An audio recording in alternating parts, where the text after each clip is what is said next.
Cancel culture is about canceling it. Up yours. Woke moralists. Up yours. Systematic bullying that's happening. And they believe that Cocaína.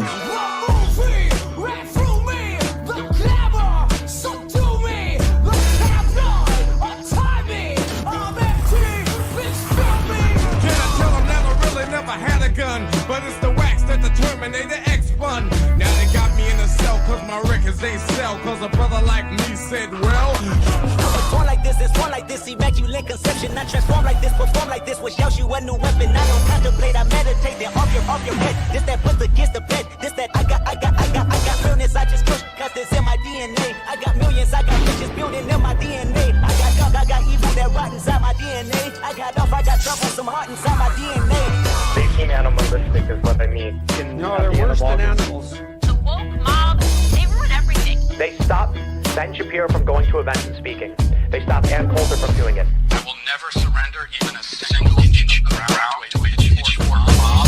Never pay to the mob. We will never bow to the mob. Ever. No matter what. Do you see the final in terrorist groups like We'll see council. They want you to comply. And we're back. Hello, everybody. Hello again to Lance's audience. Nice to see everybody. Hope you had a wonderful week. Good to see you too. Yeah. Went by quickly, I feel like. It did go by quickly. There's so much shit happening, and I didn't even get to make a video about whether or not Mitch McConnell is dead, which was on my to-do list, but we still don't know. Yeah. I wanted to go down the rabbit hole. I just didn't get the chance to, but we have no clarification. Every Republican is saying that they've spoken to him. Not every, I should be clear. Scott Jennings and I think GOP leadership and Jack Kimball, Representative Jack Kimball, GOP parody account on Twitter, said they spoke to him for 45 minutes, and CNN actually showed his tweet. It was so funny. Parody account, not real. Oh, the parody account. Yeah. But yeah, we still don't know. Isn't there reporting that he's brain dead? He's medically brain dead, I think, at this point. I think that's the most likely situation. Yeah. And that they don't, I guess, I don't know, there's speculation that Trump doesn't want this out because then it causes mayhem, I guess, in terms of how his seat is replaced. Because the governor does that, right? Is that how that works? Mike, you'd have to explain. Can you be in a coma perpetually forever and still stay on as a lawmaker if you aren't recalled? Like, is that It's like that's like 1/3 of the Senate already, though. It's a little bit complicated. So I was not aware of this, but apparently Republicans passed the law so that way the governor cannot replace the sitting senator. And I think that they did this before Bashir took over. So in the likely event Mitch McConnell died, there would not be a Democratic replacement for at least a couple of months. And in the event there is a special election, it would just be like, let's say we hold it tomorrow. Well, the person who gets sworn in would only be there until January, because there's already a primary taking place with Charles Booker on the Democratic side, or a general election taking place with Charles Booker, and then the Republican, who I don't know who the new Republican is. So it's kind of a messed up situation. I don't know what they do. It'd be kind of a pain in the ass to hold a special election, but if he's not able to be there, then what even do you do at this point? I truly don't know. I don't think it's going to make much of a difference when it comes to policy, because Mitch McConnell wouldn't be like that missing vote that they need to pass the SAVE Act, for example, which is a voter suppression law. So I think they're just going to let it roll. They don't want to do the work. They don't want to have to hold a special election for like a seat for 3 months or 4 months or whatever. And they're just like, fuck it. We can Bernie's this bitch. Like that's really what it seems like they're doing. I've seen somebody posted a photo. I don't know who, it was just going around of Mitch McConnell like hooked up to a bunch of tubes. I think that's not real. I think that's AI generated. That's what nurses are saying, who are like, the tubes don't go anywhere. It looks fake. So we clearly don't have any confirmation, no proof of life whatsoever, with the exception of some Republicans saying, yeah, I talked to him. And as somebody were pointing out in the chat, maybe they were talking to him via a Ouija board. Maybe he's astral projecting somewhere. But in the event he were awake, he would be able to present like proof of life. He'd call into CNN or Fox News or whatever. So I think that the likely situation is that he's hooked up to a machine, and the second they unplug it, he goes to meet with the devil. I don't know what else could be. Again, it's conjecture because we have no idea, but just the way that there's zero transparency, Trump doesn't even know. Apparently, the governor of Kentucky has no idea. So this is such a funny situation. And I'm so mad I didn't get to talk about it this week. Yeah, that one's funny. I didn't get to talk about Lord Binhead. I don't know if you saw. Nigel Farage is potentially about to lose his race to a garbage can. Then normally that would be the funnest and funniest thing to talk about. I didn't know. I heard he was like in some race for some reason. I thought he was already. Yeah, so he's embroiled in this wild scandal where he basically took enormous cryptocurrency bribes to the tune of like 5 or 9 million pounds each, and they were coming from some person in another country. So basically, an international investor was trying to bribe a potential, prime minister candidate. And so when that came out, massive scandal, he decides, you know what, I'm going to run for by-election in this like little teeny area, which he was like guaranteed to win, and all the other parties pulled out, because they're just like, we don't want to be a part of your like spectacle where you're trying to get away with trying to like brush off this bribe and all this kind of stuff. So he's left unopposed except for Lord Binface. And because Lord Binface has been like not standing down and getting more airtime, now it's become a movement where everyone wants to see Lord Binface beat Nigel Farage in that writing. He's got momentum. Yeah. British humor never fails. Oh, yeah, you should really watch the BBC interview. He actually crushes it. Like, his platform is better than Nigel Farage's. And it's like, what's your platform? I'm not Nigel Farage. Really? Yeah, I would love to see it. He's right. He's not Nigel Farage. That's better. Also, he plans to build one affordable house, just one, but that's better than Nigel Farage. He's going to nationalize Adele, which I thought that was a great idea too. I was like, that's pretty lefty. It's Count Binface, by the way. Oh, sorry, Count. Sorry, my apologies. Count Binface. Count Binface. Yes. Okay. My apologies, Count. But nationalizing Adele is a pretty good policy. I think. Thanks to Unknown for pointing that out. Count Binface. Yeah. We have a Lord Buckethead, but they're different people. Okay, thank you for the clarification. Here's I was not Count aware. Binface. Yeah. Okay. But like, what? is this legal? Because if a parody candidate wins, what happens next? I don't know. I don't even know if his policies are pretty out there, right? So. Wow. There's a furry too. Yeah. Is the furry an ally or an opponent? I don't know. Good question. I don't know. I only watched the video by Owen Jones on Count Binface today. Next to Labour is Andy Burnham and a protective British wildlife candidate at the count for last month's. Okay, so I guess Makerfield. Okay, by election. Interesting. That is interesting. Mm-hmm. Oh. By the way, everybody, we have Zed Tabani popping in today, and Ariana should also be here as well. We haven't heard from Matt, but we expect him to be here at some point too. So yeah, we should have a pretty stacked show today. Mm-hmm. Too bad there's nothing to talk about. So I'm so thankful. Yeah, it's just been a really slow week. So there's nothing happening, man. Yeah. Really quiet. No drama ripping apart the totality of our entire force and all of our colleagues. Yeah. Okay, so I have a couple of things that we can look at. We've been talking about, the fuckery on the Democratic side, but I just want to take some time to highlight the Republicans, because like a month or so ago, Kyle Clark, he did an interview with this Republican candidate named Victor Marx, who is just batshit fucking insane. And I have some clips to show you. But I'm not going to bury the lead. This person won the GOP primary. So he is the gubernatorial candidate in Colorado for Republicans. And the shit this guy talks about, let me bring in some clips because you have to see it to believe it. I know some people already know about him. I don't think we talked about him on Leftist Mafia yet. I know I haven't covered him on my show. This man is truly just a gem. Give me 1 second. I'm going to go ahead and... Oh, David, can you remove your... Oh, there we go. That should do it. Okay. You're an author. Okay, hang on. I want to... Oh, okay. So Kyle Clark has all of the different highlights from his interview. I'm just going to press play, and you take from this what you will. The stories that you tell about your life and your accomplishments are extraordinary. How much of it's true? All of it. You describe yourself as a high-risk missionary, a renowned martial artist, you're a ministry leader, you're a speaker, you're an author. What qualifies you to be the governor of Colorado? I'd say first is, what are the qualifications to be governor?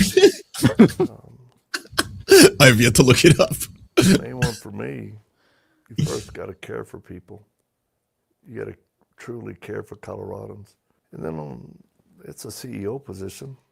It's not a legislator. And that matters to be able to build teams out, probably assign the right people in the right positions to help run the state. And that's one of the things I do well. Okay, that's just a small little taste. Okay. He almost seems like AI.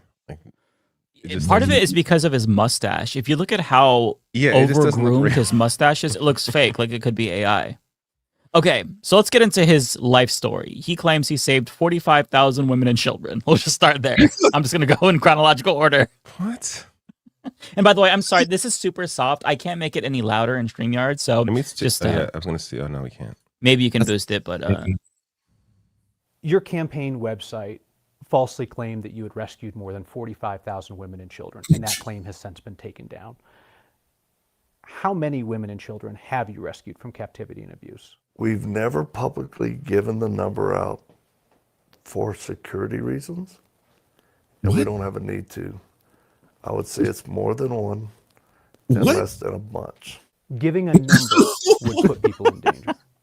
Yes. You certainly do use specific rescue numbers, though, when you feel that it suits your purposes. You wrote in February of this year, just last month, our team rescued 43 children from the grips of evil predators. Where did that rescue of 43 children happen? In the U.S., and that was by, through, and with law enforcement, through a special operations that we do with protecting children's innocence. Are you referring to Operation Northern Lights in Florida? Yes. Okay.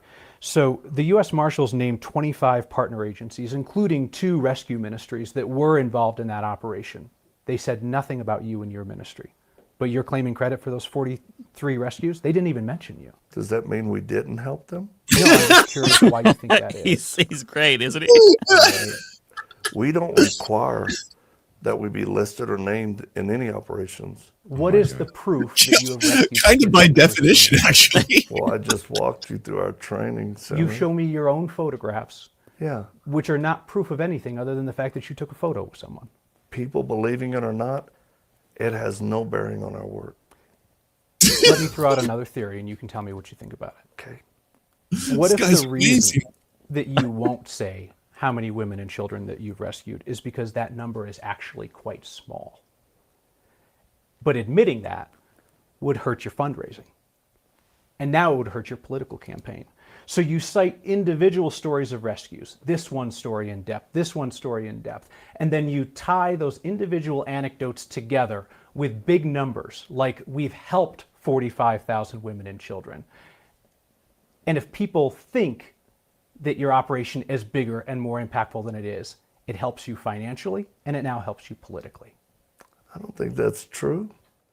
And whether people think we rescued 1 or 100 or 300 or 3,000, I think the response is still going to be the same. We're doing the work that we say we do. Okay. Just the same. I might want to skip one. Okay. So I wanted to get to this. Can I ask a quick question? So what's Absolutely. what's his deal? Does he claim that he directly works with law enforcement to catch pedophiles internationally? And like, does he? How is he and his ministry involved in that? I honestly don't know, because my theory is that he is just trying to flood the zone with shit, because as you're going to see throughout this interview, he makes so many fucking claims about his talent, about a bunch of things he's accomplished, and there's little evidence for most of them, with the exception of one. He claimed, which is such a weird thing to say, right? It's like, this is a dude thing to say. I'm the fastest. I hold the record of like the fastest gun disarmer. That one is true. I don't know if he holds the record, but he can do it very fast. There's videos of him be like taking a gun from somebody. So because he has, the cred in that regard, maybe he thinks people will take him seriously on other things. But then there's things he says that it's like, wait, if this is true, that's actually very troubling. Like this video. So he's asked about how he was forced to kill a man at the age of 7. And this is the one that's going the most viral for obvious reasons, but it's still very 7. I would argue that there's other things that are funnier about him that I don't want to spoil for you, but let me let you see what he says about the life he took at 7 and the possibility of him taking other lives. Just listen to this. Your claim that your abusive stepfather forced you to kill a man when you were 7 years old, is that the only person you've ever killed?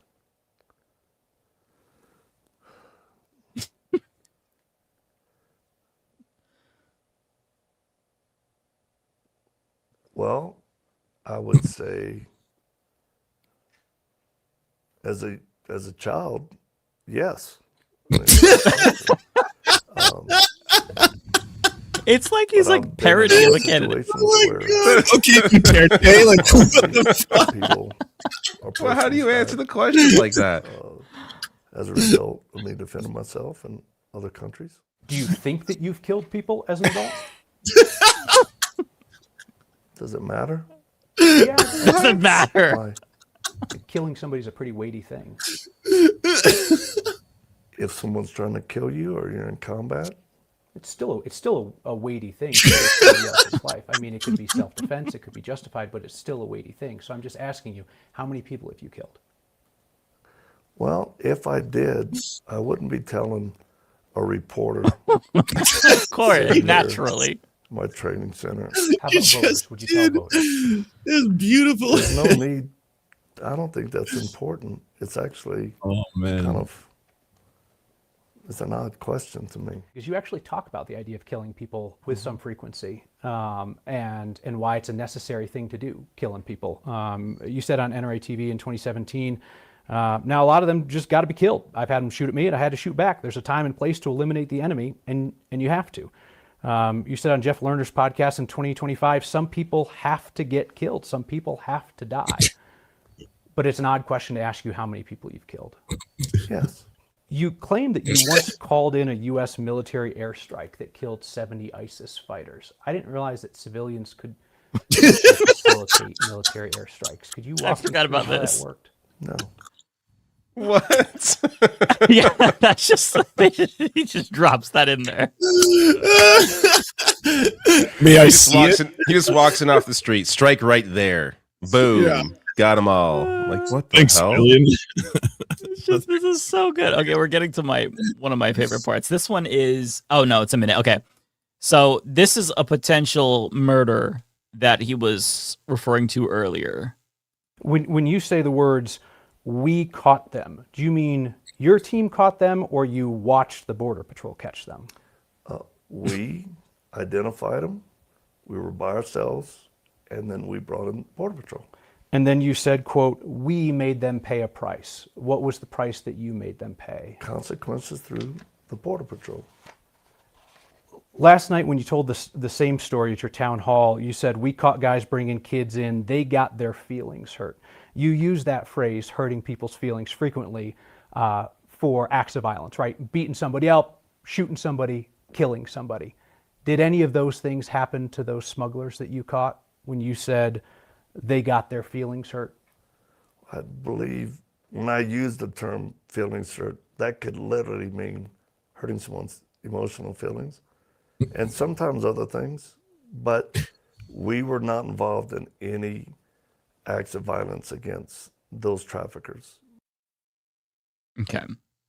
Now we get to the exorcism part. This is my favorite part. Of course. Because he actually, I don't even, I just want to, it's funnier to let you discover. I don't need to say that. Just watch it. Just watch it. You perform exorcisms, commanding demons to come out of people. Can you explain to me how that works? I don't command the demons to come out of someone. I think of them as assignments or attachments. Oh, so we was going to say, come on. And we identify the demon, like Jesus did. We ask what their name is, and then we give them commands. And they very frequently and typically will answer. Through the person's mind, they'll tell us what they hear, and then we destroy them, banish them to perfect judgment from Christ. You also perform these exorcisms by phone. Are those just as effective? They are. Where does the demon go at the end of the exorcism? We send them to the footstool of Jesus Christ, who we believe is sitting at the right hand of the Father, who then absolutely gives them perfect judgment of what happens. You don't charge for the exorcisms, right? No. Okay. But they were part of the how-to guide that was available on your website for $99, the Spiritual Warfare Guide with battle tools and resources. It's no longer available on the site. Well, I think that's a film, and it's always, whatever we have posted with that was, you can pay $1.99, but we've never charged. I've never looked at a person and asked for remuneration for casting demons to Christ or praying for someone. Do you understand why so many of your critics think you're a con man? No. That's the only way to answer I like that. how that question comes after the exorcisms part, because that's just Yeah. He seems And the most fake there.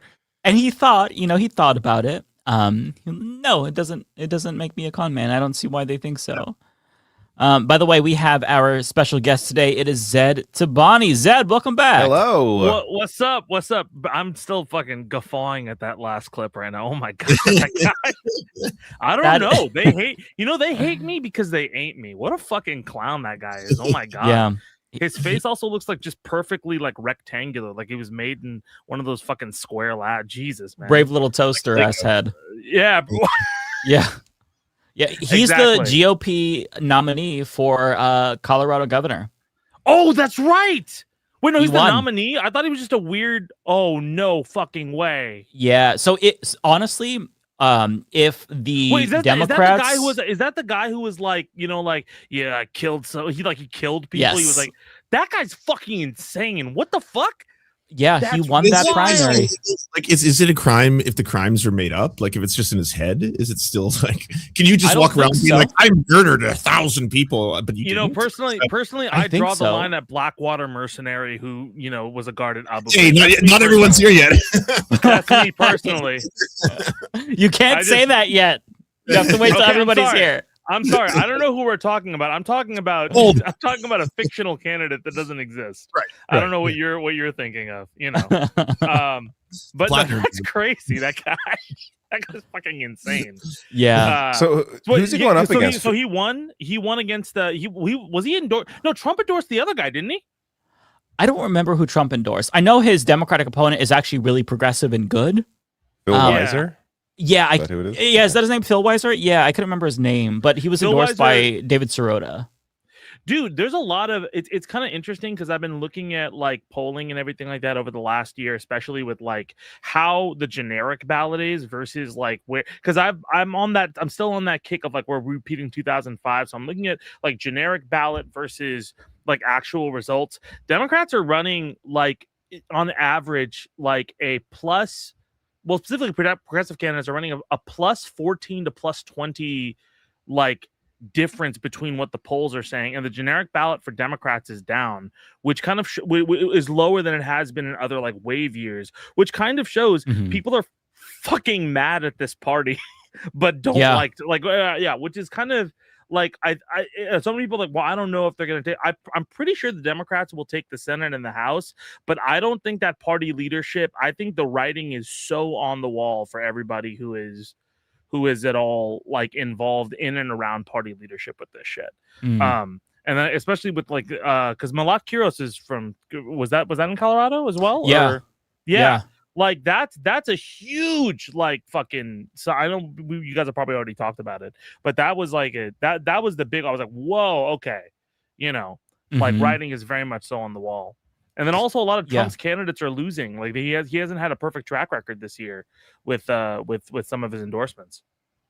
Yeah, I'm not as optimistic as you. I think they'll probably take back the House. I'm much less bullish on the Senate, we'll say. But I like the positivity, and I hope that's the case. My only fear is that the Trump, like the MAGA chuds, like the diehards, might turn out during the midterm special elections. Sure, Democrats win, but it depends on whether or not the Trump chuds are going to turn out. Maybe they don't turn out as much in special elections. They're less galvanized. It's really hard to say. And I'm just, I'm so cynical, and we've seen so many elections like go south when you expect it to go one way that I'm kind of like clenched in my butt cheeks either way, but just like really hoping that, Republicans lose as much power as they possibly can. I don't know. I don't want to say it's a certain thing, but I do think that like a state that people aren't looking at as much as they should is like, because my girlfriend is from there, and her father was involved in politics around there, is Iowa. A lot of people I think are underestimating like how, I mean, Iowa still is right of everything that like they're not going to be like the most progressive Democrats you get, or like we're still far away from, them accepting certain realities, but like there's a lot of Iowa really, really doesn't like, Trump. Iowa politics especially is very like angry at the way things have gone. So I don't know. I mean, we'll see. Part of that makes sense to me, honestly. A lot of it is, it comes down to how Trump fucked over farmers. And I think that's really going to come back to bite him in the ass because, it's not like the last time when he fucked over farmers. This time he fucked over farmers. So, it's possible that that's enough, but who knows? Again, if you voted for Trump in 2024, odds are your brain isn't capable of like adapting to new realities. It's just, I don't know. I stopped trying to predict American outcomes because I think you're cynical. I think you're cynical right now, mainly because you've not seen enough Blackwater mercenaries run for seats. Okay. So like, listen, if we just give it some time, maybe more will jump in. Maybe some from that's the last one I'll make until more people come in.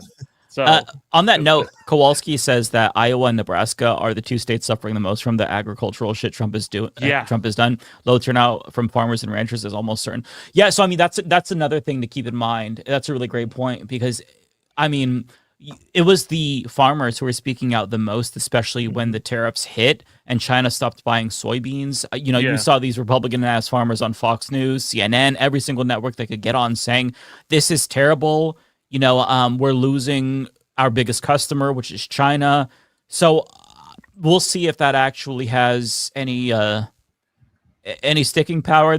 On top of that, there's also just like the gas prices from the Iran war. Americans, they're against war, but it's the effect on them that really hurts them. Gas hit like I'm a dipshit with an electric car, but my gas it hit $8.50 in Los Angeles like 2 weeks ago. Holy shit! It went down since then, but there was a point where we were driving and I was like, "What the? It's $8.50. That's fucking insane." Yeah, it's crazy. What's that in liters? Do you guys know what that is? Yeah, I have no context for American gas. It doesn't make any sense to me. It's a gallon to liters. Gallon in liters. I don't believe in the metric system. Like I don't believe in. You're asking us with our American educations to answer this question. Yeah, exactly. That's unfair. That's biased. Can I just glaze the panel real quickly? Like you absolutely can, please. All three of you dropped videos in the last 2 weeks. Like the all the videos you guys have dropped in the last 2 weeks 318 have been just like I've been on like a hiking kick because I'm trying to lose. I'm down 13 pounds, which is great. But Hell like yeah. I've been just basically throwing on David Dole, Humanist Report, and the Surfs, and you guys have just been fire for the last like thank 3 you. weeks. Yeah, as opposed to thanks. every other time. But that last 2 weeks you've been killing. No, I mean, like honestly, So some of the best work I've seen you guys do. It's awesome. Wow. And like So needed 318 leader. commentary. Well, thank you so much. I appreciate Of you course. saying that. Of course. Did It's you good watch? to have the Did you watch validation. my video cosplay cowboy where Pierre Polyev looks like a Yeah. hilarious cowboy dressed all in white? That's great. When you I saw the video, I saw the thumbnail, I was like, that guy's still alive? Like, Yeah. He He's lost still his here? seat during the election, got someone else in his party to leave their seat so he could take it over, like one of the most That's conservative fuck- writings in the what a- country. What a chud, And yeah, he's dude. still going That guy around. Sucks. He That guy sucks, but our actual prime minister is trying to pull us into your war, so that sucks more. Yeah, I That's mean, He's worse. in NATO the right person now. with actual power, you could argue, is worse because he has power. First off, Carney is we worse. want everybody. We want every like our war is like a party. We have it every like 10 to 15 years, and then we act like we did nothing wrong, even though we globally fucked over everything, and then we'll fund another few when that gets done. Well, we have to pay through the ass for gas prices some more. Do you hear about the Nigel Farage fighting a guy with like a dumpster bin on his head? We talked about that, yeah. Oh my god, dude, Count that's Thin fucking Face? sending me. Count Thin Face, that's it. Yeah. And he Really has beautiful. beneficence, what he calls it. His beneficence. How close to Farage is like Pierre Polyev, like in terms of like how bad it? Because I think Farage is like a like how right wing Farage he is, is. He's uniquely well, I mean, like in Canadian. Farage, Farage is more openly racist, I think, isn't he? Yes. Yeah. I would, as an outsider, it seems like that to me at least. On a scale from Dick Cheney to Donald Trump, how is Pierre Pierre's Polyev trying Nigel out Farage? the like American culture war talking points right now. So he's trying to do the like we are warriors, we're not woke, and No like, more they're woke. We changing need more, warrior culture, not woke culture. Like it's really it's stupid, like lame. because That's like exhausting, Millhouse can't go hard, it doesn't work. So Yeah. you just come on, dude. He doesn't also have the he's riz. very fake too. Like it's hard Yeah. No to Riz. hear him. Non-existent Riz. Yeah. for Yeah, these there's nothing that would like scream authenticity about that guy, throwing out some alpha male talking points. It screams fake, and you have low self-esteem, and you're trying to make up for something by talking that way. What are you doing? What the fuck? You're a poser. He also has he's been in parliament for like 20 years. He has a record of supporting, corporations, the wealthy, voting against working class, against unions. And now he's playing this like working class persona guy. Like it doesn't. Anyone that knows anything What about is him is Mike's so fake. away image right now? Oh, that's him and the one and only Carrie. Oh, yeah, I Oh haven't my seen that. Said god, that for a that's while. amazing. Mhm. That's Yeah. amazing. I'm behind. I heard this thing from I think it was either the Daily or Jon Stewart or somebody else say like when they had met a bunch of people who were like when he was talking about he has a big kick about like just the political world in that industry, and he was saying that a lot of these people are like people who wanted to be, I mean, we've talked about like who wanted to be actors or like celebrities, and then we're just like, well, this isn't fucking working, let's just go into politics, right? Because it's the same kind of like attention economy. But I feel like a lot of them misunderestimated how like the back, because when you're a big thing in acting with charisma, there's always like a backlash factor to that. And I think a lot of them underestimated the exhaustion people have with seeing your face so much that they're just they're tired of you, I think there's that. And also I'm just thinking in my head, like, is there anybody like, I kind of wonder what like a Pierre Polyev stan looks like how depressing your life has to be where you're like, yeah, this is my guy. I don't even know if that person exists. Like to your first point, I think that's what happened with Trudeau. Like, not to say there aren't reasons to not like Trudeau. No, but 100%. I think over 10 years, people were just like, all right, I can't even hear this person speak. He sounds so terrible. Like, just his cadence is annoying. It's exhausting. Yeah. Because they replaced him with somebody like worse, and he won in a landslide. It really was about the person up top. I mean, the other part of that whole thing was, of course, Trump came in, and then, you have Pierre Polyev aligned essentially, at least the way it was presented, aligned with like the Trump side, and people like really in Canada, of course, did not like Trump during that election. So it was a but clear, it's vote It's against also it. heavily on vibes too, because I feel like not that people don't look at a lot of people don't look at policy, but people when they're angry look at policy, and like a lot of the times, like there's such an air of like people just searching out who's inauthentic, that a lot of the tried and true kind of talking points that have gone on are just like, maybe I'm preaching to the choir, but they're just kind of like falling flat, like across the board. I think globally at this point. That's pretty much the log line to our show. Preaching to the choir.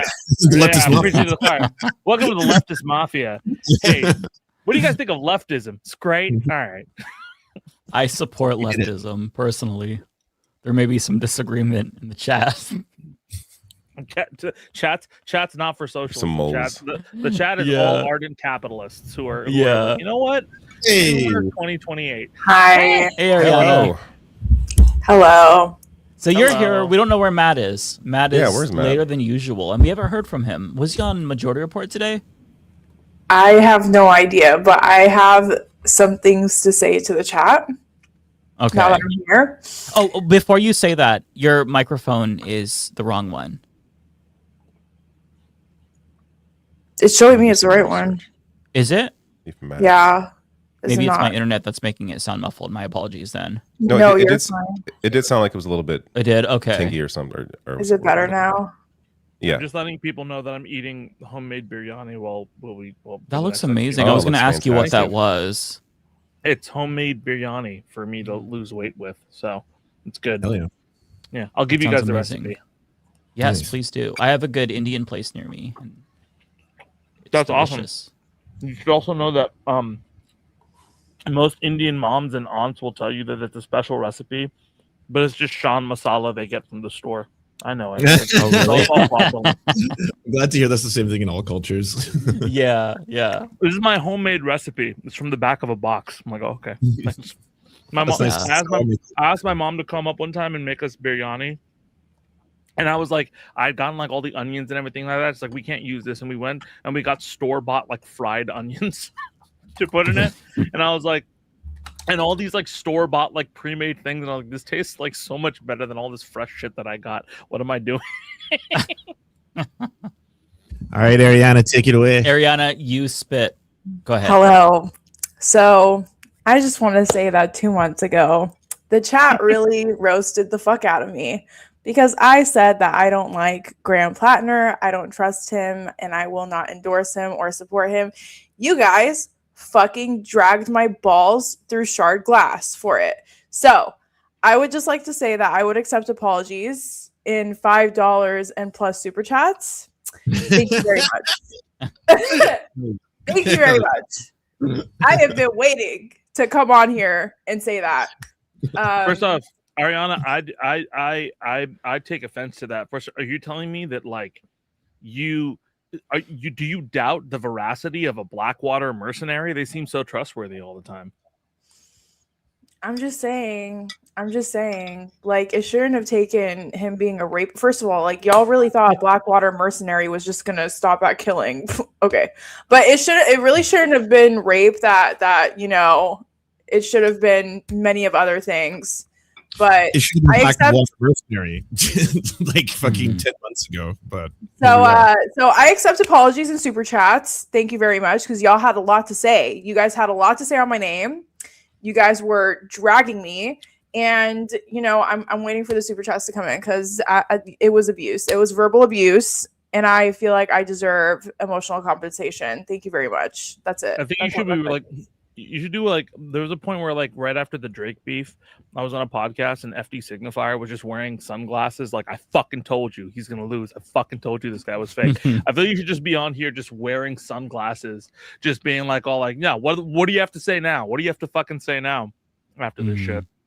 Yeah, and to add to your note, Ariana, that's I think that's the thing that really bothered me the most is that if you look at like all the people who were really gung-ho on Plattner and all the people who were like, fuck this guy, it's not coincidental that it was like all the white people were pro Plattner and all the people of color, especially like black people and Middle Eastern people were like opposed to Plattner. And I feel like that really requires some self-reflection from the left, the white left, because it kind of like, to me, my biggest sticking point is that it feels like a really bad look, just terrible optics that, you know, a lot of white leftists are like, it's fine if he kills brown people, but I draw the line at him having a white victim. It just reads as tone deaf. It reads as there's no international solidarity. Middle Eastern people are going to think that we're self-interested. We just want to throw them under the bus if it means we get, you know, things we want, like Medicare for all. And I just feel like if there's ever a situation again where you really see this demographic split, we need to look at that and really sit with like the ramifications of that. And that's not to say, like, I want to be very clear. I'm not like, hey, I'm Mr. White Savior. I have fucked up myself. I did not take the red flags of Fetterman seriously. There were serious red flags. He chased down a black guy with a gun when he was the mayor, and, you know, he harassed him and whatnot. And to me, I kind of brushed that aside, and I was just like, yeah, you know, that's problematic. Hopefully that was a one-off, but you have to understand these things aren't one-offs. And if a community is telling you, hey man, there's more there, you really should listen. And it's not like, you know, this is going to give us all the tools we need to learn and grow. It's going to give us some, but we're going to fuck up in the future. But I just feel like as a community, we need to have a little bit more solidarity and try our best to not shut each other out and like jump on bandwagons and, you know, shout down people, especially like comrades of color, because it was really disappointing. And it made me feel like, man, the left is, no, I'm not. Okay.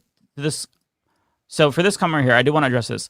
I'm not calling Plattner supporters racist. What I'm saying is that as white people, we have blind spots that people of color don't have. I'm calling this guy an idiot.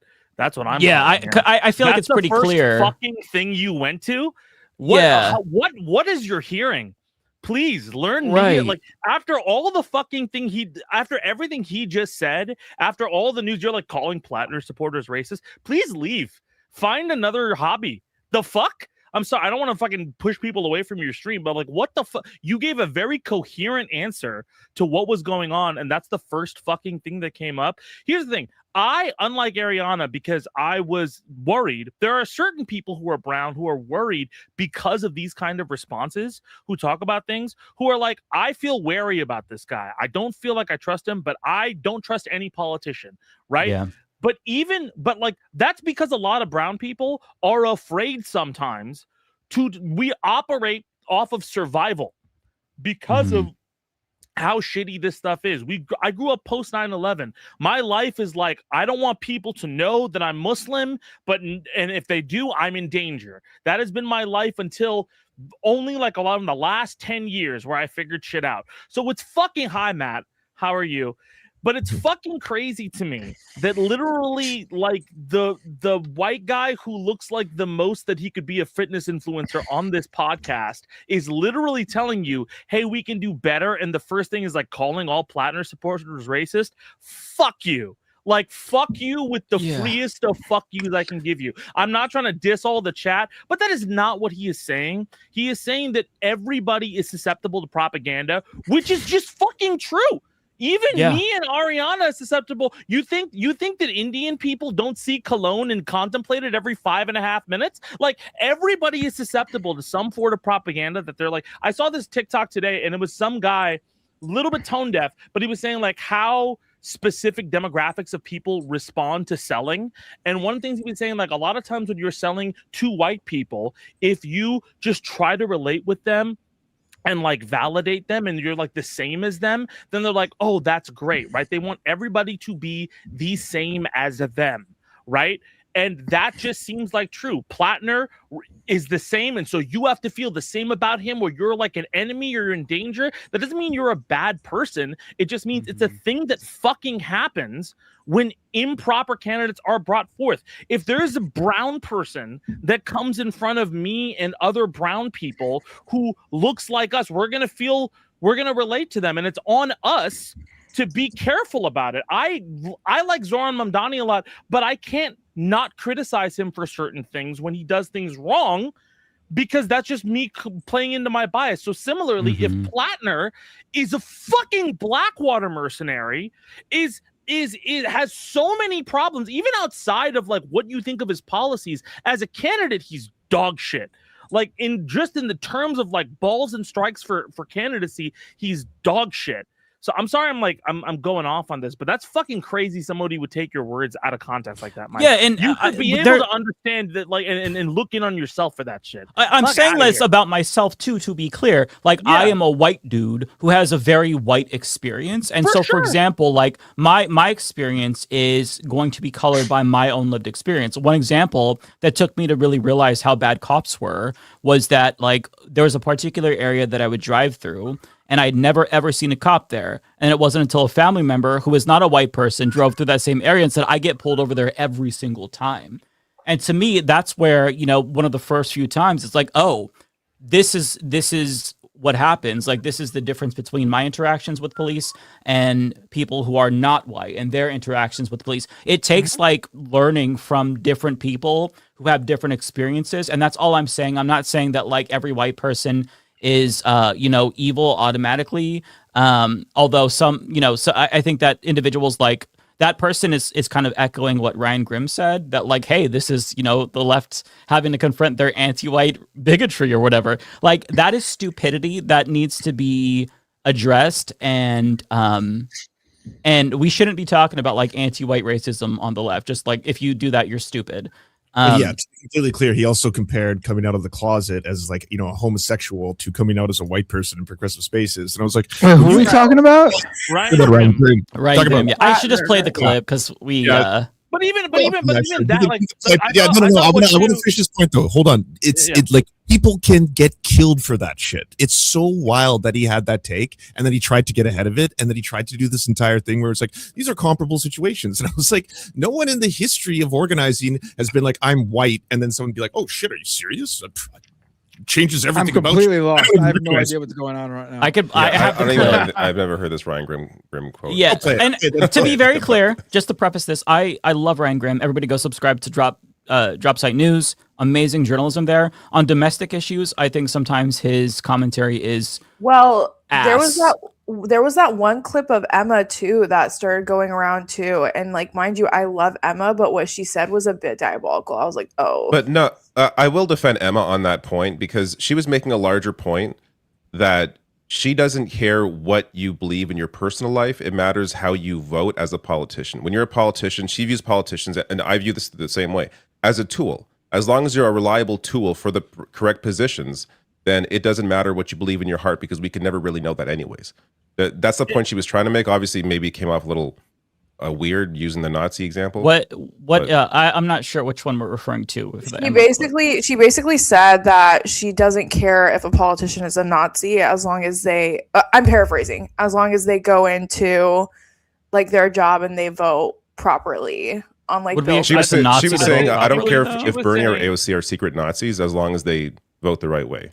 And basically, but it was a larger point about how politicians are tools and not like. Listen, I get all of that. I really do, and I really like Emma. I really do. I look up to her. This is not a slight against her at all whatsoever. I've met her in person. I think she's great. I just that's one of those takes that like. I'm sorry. I can't. It's a tone deaf take. I love Emma too. Yeah, but I mean, I've said tone deaf shit too. That's the whole point. It doesn't matter what a politician actually believes when it comes down to it. Like, the common refrain is, "Oh, that person's really." But you don't know what. But you don't know what's actually in their mind or their heart. Someone you like right now could be the most racist person in their private life, and you don't know. I mean, that's the point. You don't want an administration filled with Nazis. But they vote that way. They vote as Nazis. They act as Nazis. Like that. There's a difference between the whole.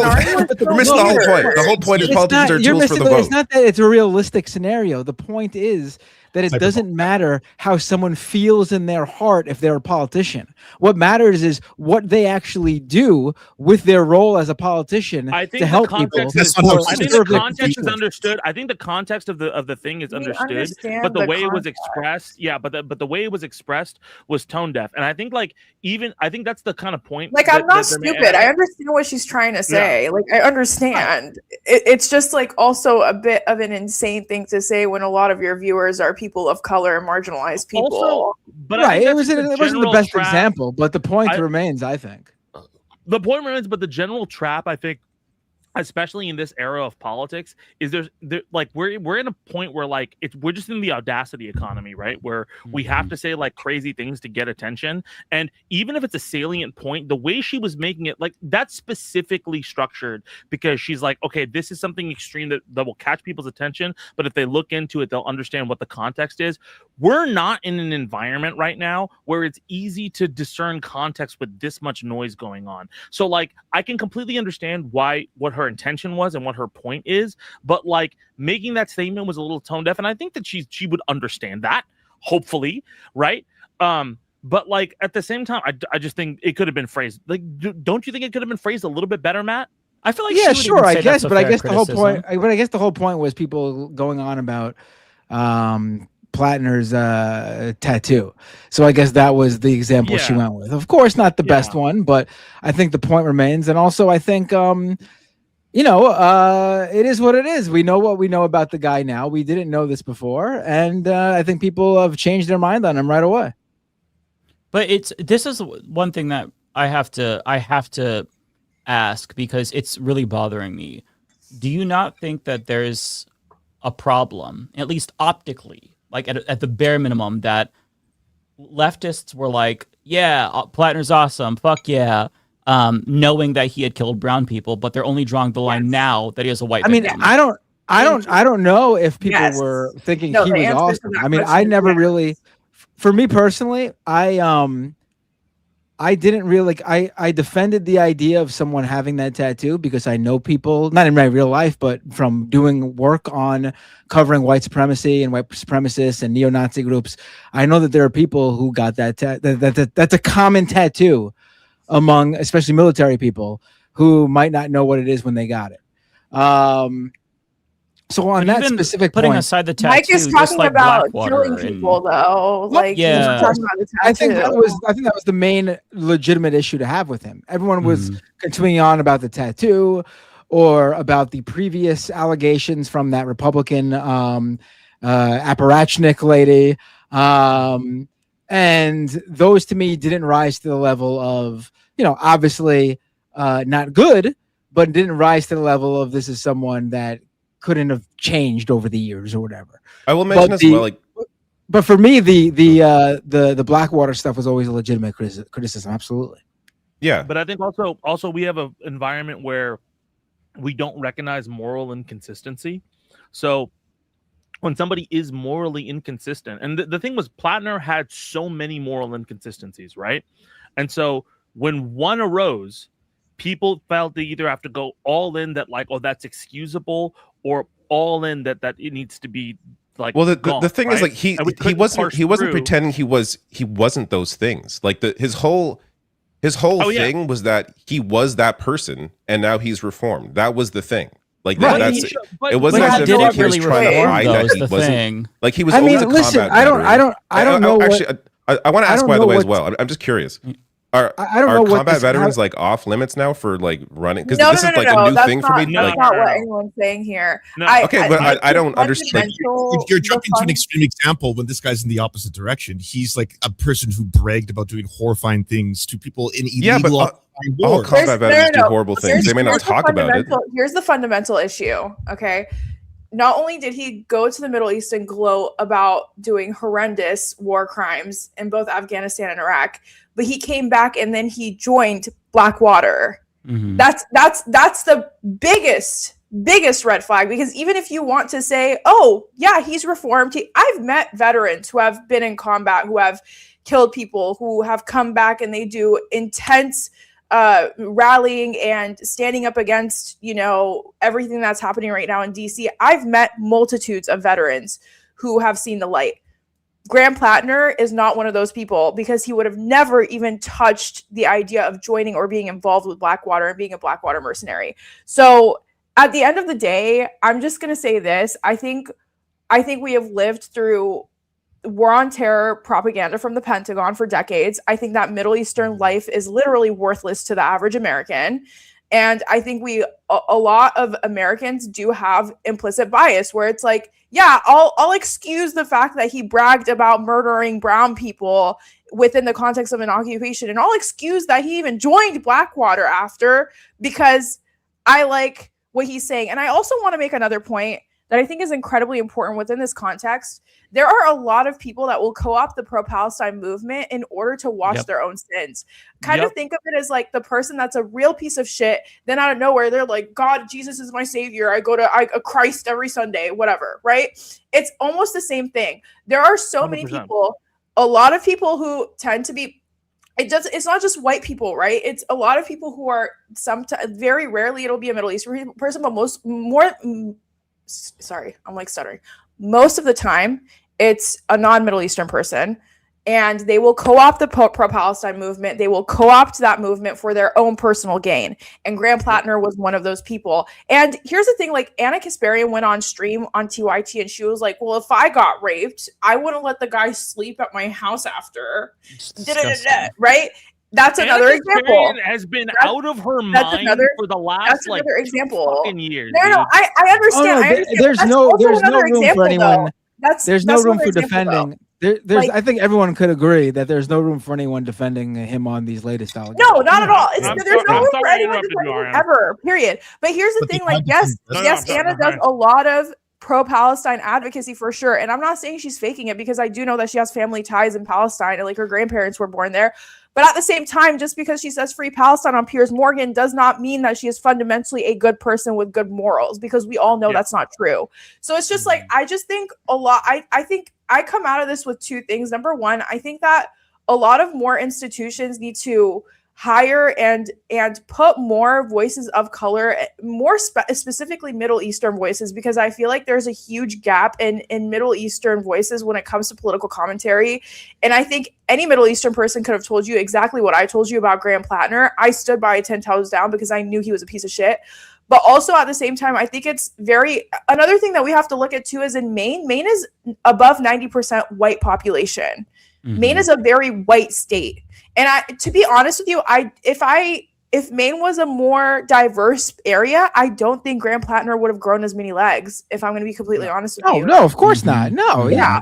I think that's obvious. Yeah. He's specifically someone who could only worked somewhere like Maine, without a doubt.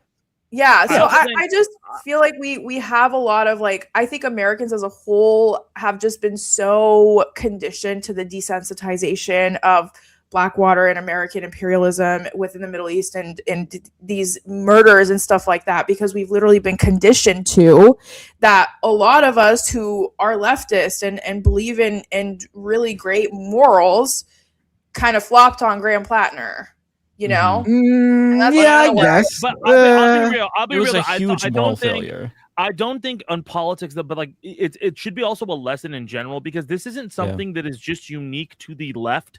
This specific type of story, this story has been a common fucking story for the last 10 years in politics. Hey, this is the guy. This is the guy. He's saying the right things, and then look at this laundry list of skeletons, which anybody could have fucking seen a mile away that people were telling. No, I gotta say I disagree with this part.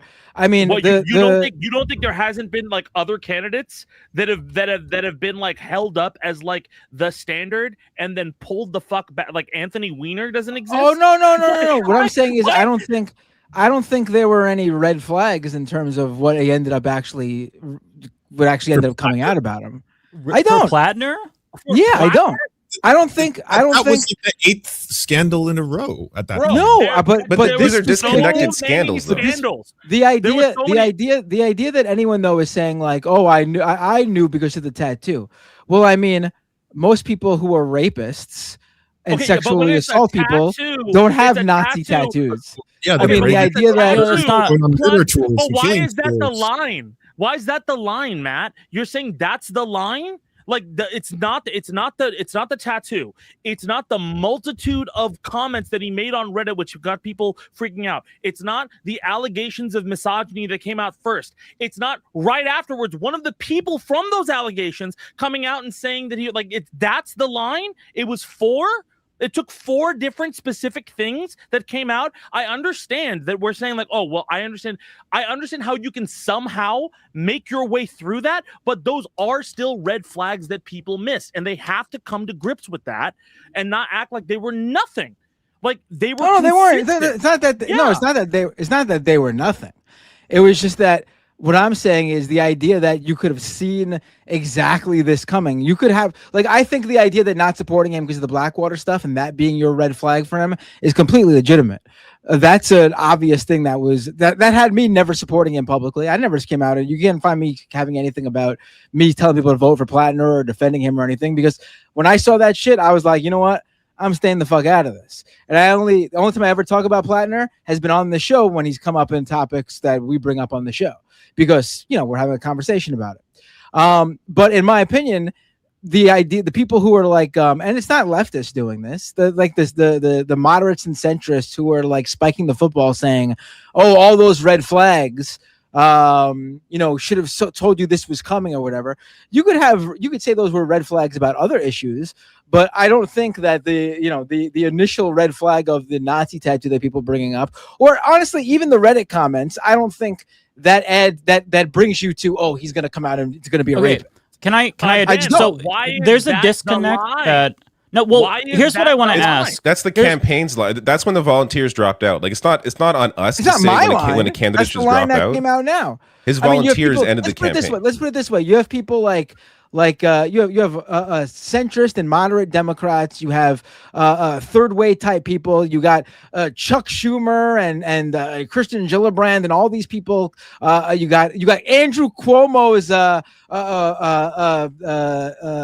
assistant, staff assistant, whatever, DeRosa, who's been on his side for who knows how long. You got Neera Tanden saying how, oh, we could have, you guys didn't vet him, or you could have seen this coming.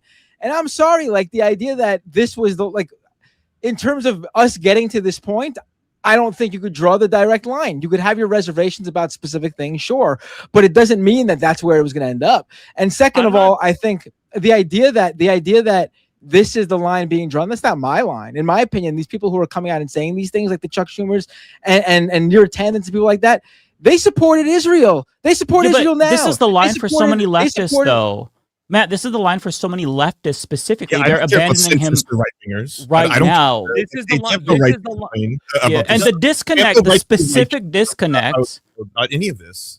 Yeah, so let me get to the disconnect here and why you can draw a direct line from the red flags directly to this allegation. If you go on Reddit and you specifically brag about how much you enjoy killing people, literally, if you wear your Blackwater hat just to get a rise out of people offended by the war crimes, if you say there is basically nothing like killing, there's no experience like it, if you enjoy taking a life, you enjoy violence, how can you not say that that also might lead to violence in home life?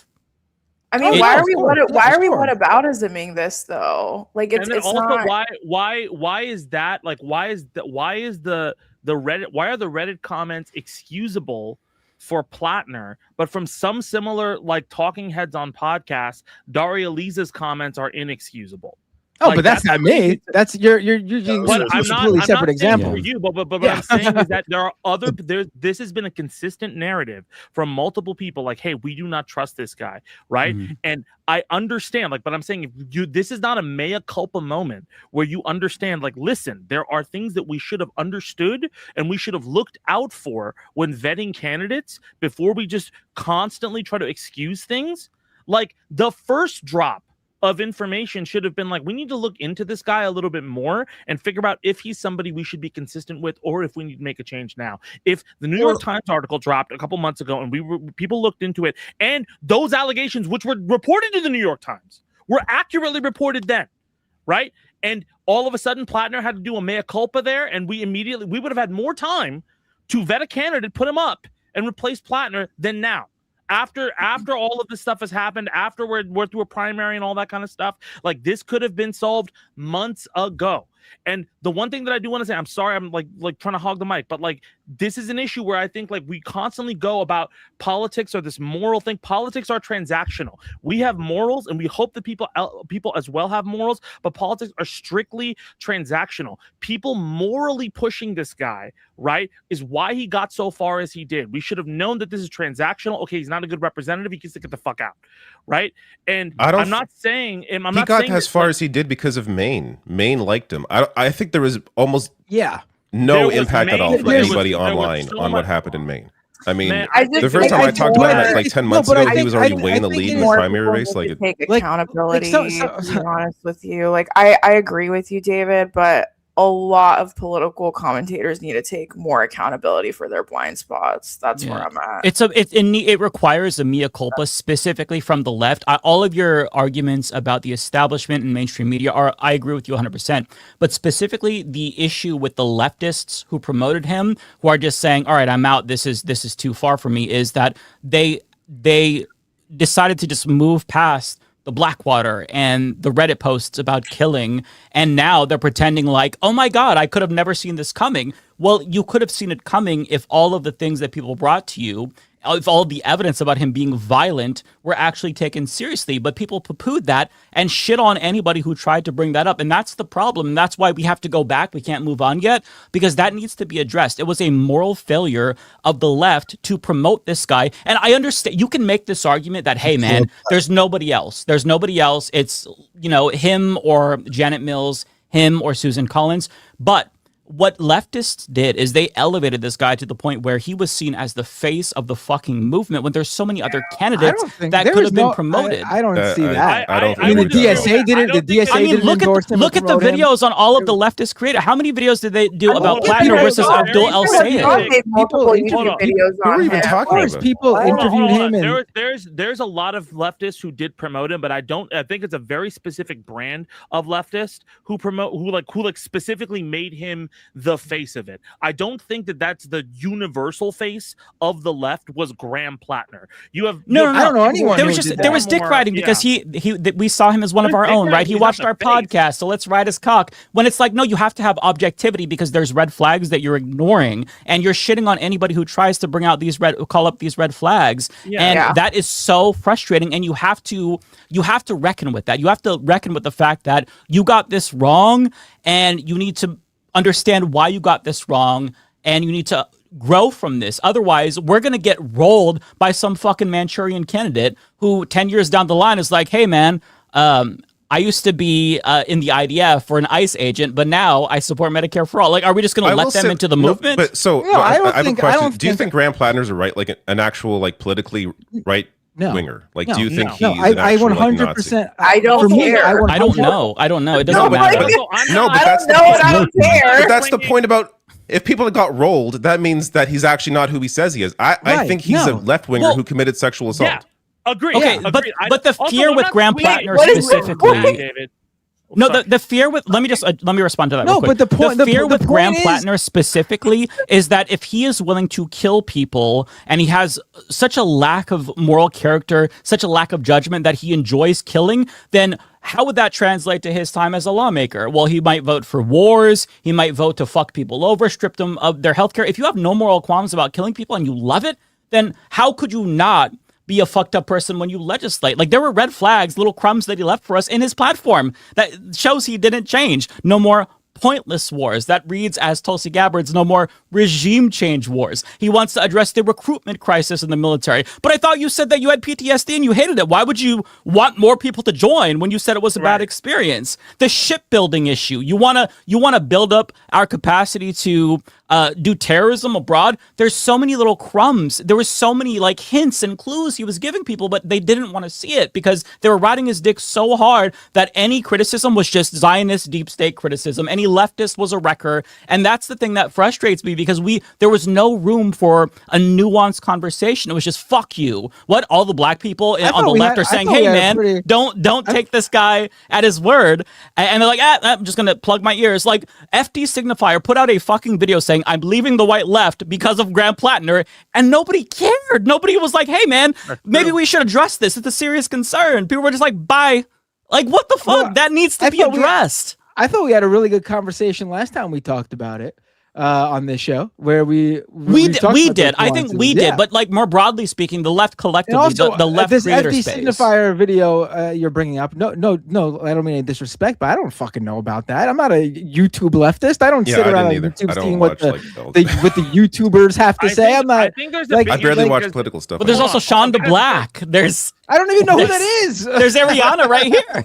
I mean, guys, like also like we're not like this is not a direct attack on David and Matt. Like, because again, we're not like swinging at you guys for like, again, this is not an attack if you at one point supported Plattner and like are like, oh my god, I'm blown away by this. Like, you should have known. That's not the point we're making. The point that's being made is that this is essential. Like, we all have blind spots, and we have to be more reticent of the fact that, like, even if we felt like there were no red flags there, that's the point, is there were.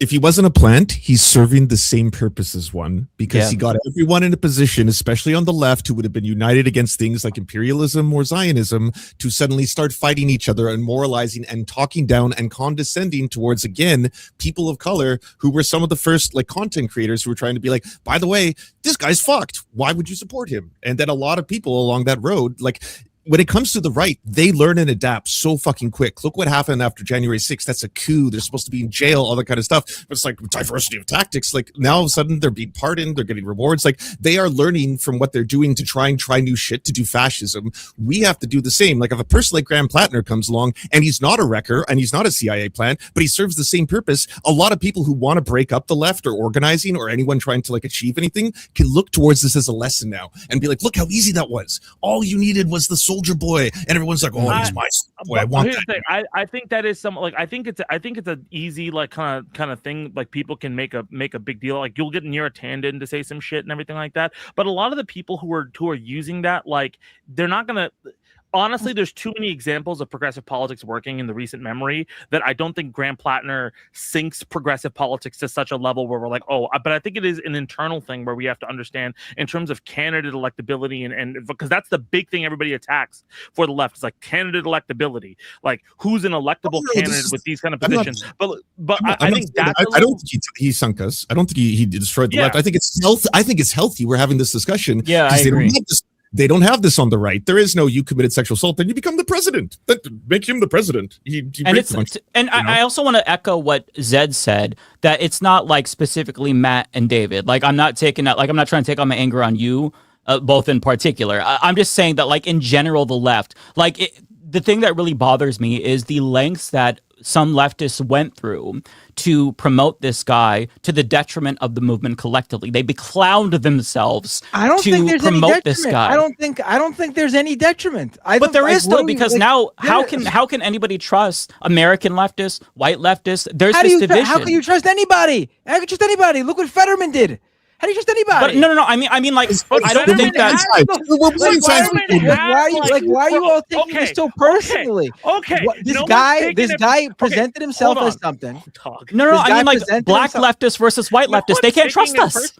There's a huge divide between all the people taking This is a very online conversation to have. Yes, no one outside of this bubble, and I see people going like, "How is Matt not a YouTube leftist? He's on YouTube right now. No one would know if it wasn't for YouTube." Yeah, I'm on YouTube, but I don't pay attention to this shit. I don't care. I don't got time to be on YouTube all day watching every fucking commentator about saying what they fucking want to say. I got 3 kids. Yes. I got 3 kids. Thank you very much. And that's the majority of people also in this have country. child. The majority of people in this country have no idea. No one is saying in that fact, you need to the know majority this. of Mainers too would vote for Graham Plattner right now if he didn't drop out. I'm telling you that right now. I don't agree with it, but that's just the truth. That's how people are. They don't care about this stuff. I'm not saying they shouldn't care. They should care about this stuff, but that's just the truth. That's facts. I'm sorry. You can't go, I'm not taking this personally, when two people on the panel go, this is not personal against you, and then you go on a diatribe about how you don't know about leftist politics on YouTube. Nobody is saying that you are wrong on those things. Like, it is just specifically a thing about, hey, I'm not even taking it personally. I'm just saying, hey, can we have just a little bit of like, maybe we should have thought this through a little bit more before he was pushed in all media like he was, and maybe these allegations, these multiple news stories over months, which multiple election experts and multiple other people who were even on the left said you should take a look into more. It's not just leftist YouTubers, it was leftist media personalities, it was leftist like political commentators who were outside of YouTube. It was on every single platform. There were multiple people who called this out. Okay, I am not saying that you are on the hook for it. I'm not saying that David is on the hook for it. I just got through before you came on glazing everybody about how great their content has been for multiple weeks. It is not a personal thing. It is just being like, hey, maybe we could just think through a little bit in case somebody comes through. And in terms of Fetterman, again, there were multiple stories about Fetterman before he was elected that a lot of people brought up. And in every interview, when they were bringing up the stuff about him and African Americans, he was just like, oh, no, I don't want to talk about that. I want to talk about this. That was an enormous red flag. Okay, which now we don't like let that kind of stuff slide. So maybe in the future, when there's somebody else who comes up, we can have this other litmus test to make things easier. That's kind of the point that's being brought up. Not, hey, fuck you guys for supporting it. I completely understand where you were coming from, because hey, even to me, before I found out the Blackwater stuff, he seemed like a cool candidate. But after all of that stuff, I was wary. That's all that is being said. I'll let Bender talk. I just want to mention one. I just want to mention one thing. Fetterman, I really think it was mostly the stroke. There was an article about his position on Israel before the election, but his own family. There's articles about his own family being like, "What the fuck's going on with this guy?" Like they don't know. Like he's changed. He's a different person. Yeah, absolutely. Yeah, that's. So he's the comparison to Fetterman I always found weird. Like Fetterman had a very specific medical emergency that he hasn't recovered from clearly, and he's lost a his black mind. man down the street with a gun. No. I'm not saying there weren't absolutely. No. But in terms of how he votes, like him on Fox News every single day talking about how terrible like Bernie Sanders is now, like he's a different person. He's a weird guy because he lost his mind. Like he's not right. Sure, if Friday was racier than it was, but the core, the base of the person was rotten. Yeah, there was a rotten core. It's possible, it's possible that was always there, and it never came out till he had the stroke. With a gun, like no. Yeah, and to be clear, to speak to Matt's concern in particular, I think it's a fair point that like you're not expected to watch every single commentary video about this. You're not terminally online, but when this was brought up to people, it was poo-pooed. One example, Majority Report. I love them. No disrespect to them, but just as an example, one of the callers or people sent an IM, and they were trying to address their concerns, and they were like, "Well, good luck finding your perfect purity candidate." When it's like they're not just like bringing up some banal bullshit. Like they're talking about his murder. Like this is a war criminal. This isn't something that's just like frivolous. And even people in the chat, they're like, Mike, you're doing woke identity politics. And that's the problem right there. We can't have a conversation about intersectionality or about the way that lived experience is going to affect somebody's view without somebody doing this right-wing coded bullshit about, oh, well, you're just being woke. You're trying to be the white savior. It's like, listen, if we actually want to make the world a better place, we have to elect candidates who actually believe the things that they say. And if there's 18,246 red flags, that probably is not going to be conducive to getting what we want. And on the note of like to give an example, because I don't want anyone to feel called out who shouldn't feel called out. I'm talking to a specific subset of leftist content creators who beclown themselves for this. I want to go back to the Ryan Grimm thing. I love Ryan Grimm. Again, subscribe to Dropsite News, but this is a substantive criticism. I want Ryan Grimm to understand that the things that he said to promote Plattner is delegitimizing and embarrassing, and I want him to read his friend Jeremy Scahill's book of Dropsite News also called Blackwater. And that is why if you read that book, you will see why our concerns were valid. But this in particular is one thing that I think it just makes people feel so frustrated with the left, because how can you with a straight face say this and then expect us to take you seriously ever again? Like it's delegitimizing, and I wish they would like address this meaningfully. Let me just press play and shut up. About this for a long time, and it's a flip side of back in the early 2010s. Yeah. And 2000s, when the gay rights movement was gaining steam. Mm-hmm, mm-hmm. What the Barney Frank argument? What people discovered, is that you've got a gay uncle. You actually, once people started coming out of the closet. The Andrew Sullivan argument. Yeah, once people started coming out of the closet, like, oh, that guy's gay. I love that guy. He's great, and my life is fine around him. This is the reverse for liberals. It's like, this is a white guy, and he's actually pretty nice. A big burly combat vet. Big burly combat vet. Someone you could see with family. Joe Rogan. And he's fine. Don't be afraid. Don't be scared. Like the current cultural divorce between kind of progressives and white men is so like stark that it's just culturally, morally, ethically wrong, but also just pragmatically from a political perspective. You can't build a national party. Yeah. If you assume every white guy, or every white guy with a deep voice as a combat vet or whatever, is like out to get you. Or if you talk about him in a way that implies he does have sort of built-in problems. Right. So just inherent toxicity or something. Yeah. Whether you're talking about racism or sexism, yes. And like my point is, did we have to go this far? And that's we have to go this far. That's just it's idiotic. No one is feeling this way about right, but that was Plattner because he's right? that was a kind white of guy. No, I know, but that's to Mike's original point. Like, especially to people who were trying to speak up about all the fucked up shit and all the red flags you should watch out for. You would get pushback from a lot of people who are like, "So you're a Zionist? You're pro Susan Collins? Blah blah." It's That's stupid. That's stupid. Yeah. Okay. Or anyone. That's why I thought our conversation last time was when I brought it up, I thought it was great because Ariana made a great point last time that the thing people should be obsessed over about him before this latest accusation came out was that he worked for Blackwater. I agree with that completely. That was always my problem with him and why I wasn't out there. People keep bringing up how I was on the Majority Report or whatever. I didn't join them in pushing Plattner because I had reservations about the guy myself because of that specifically. I just would come out and talk about the Nazi tattoo stuff because I thought that was a dumb reason to that everyone was harping on. That was just my opinion on it. That's it. I just my whole thing. I don't want this to be like we were right, you were wrong. Let me take this win. Like I don't give a shit about any of that. I'm gonna be wrong in the future. You all can fucking like throw that in my face. I'm gonna take Elsa in the future. All that I am asking for is for all of us collectively, just on the left, to really think deeply about the blind spots and how we got here and try to learn and grow from that. That's literally the only thing that I want, because if we don't learn from this, I fear it's going to get worse in the future. I think that to be so shocked to see this revelation and be like, oh my God, he lied to us. No, you just weren't paying attention. And you have to address that. You have to address, if you knew, like, to be fair, maybe Matt and David didn't know, but if you knew about the Reddit post, the specific ones where he talked about killing people, and you just like shoot that away.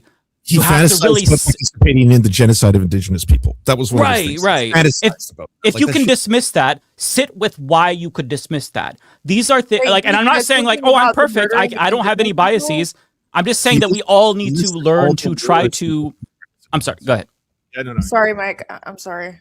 No, I'm just saying we all need to learn how to be better at introspection, and I'm just gonna finish it. We all have to be better at introspection and not shut each other out. And their lag is destroying this conversation.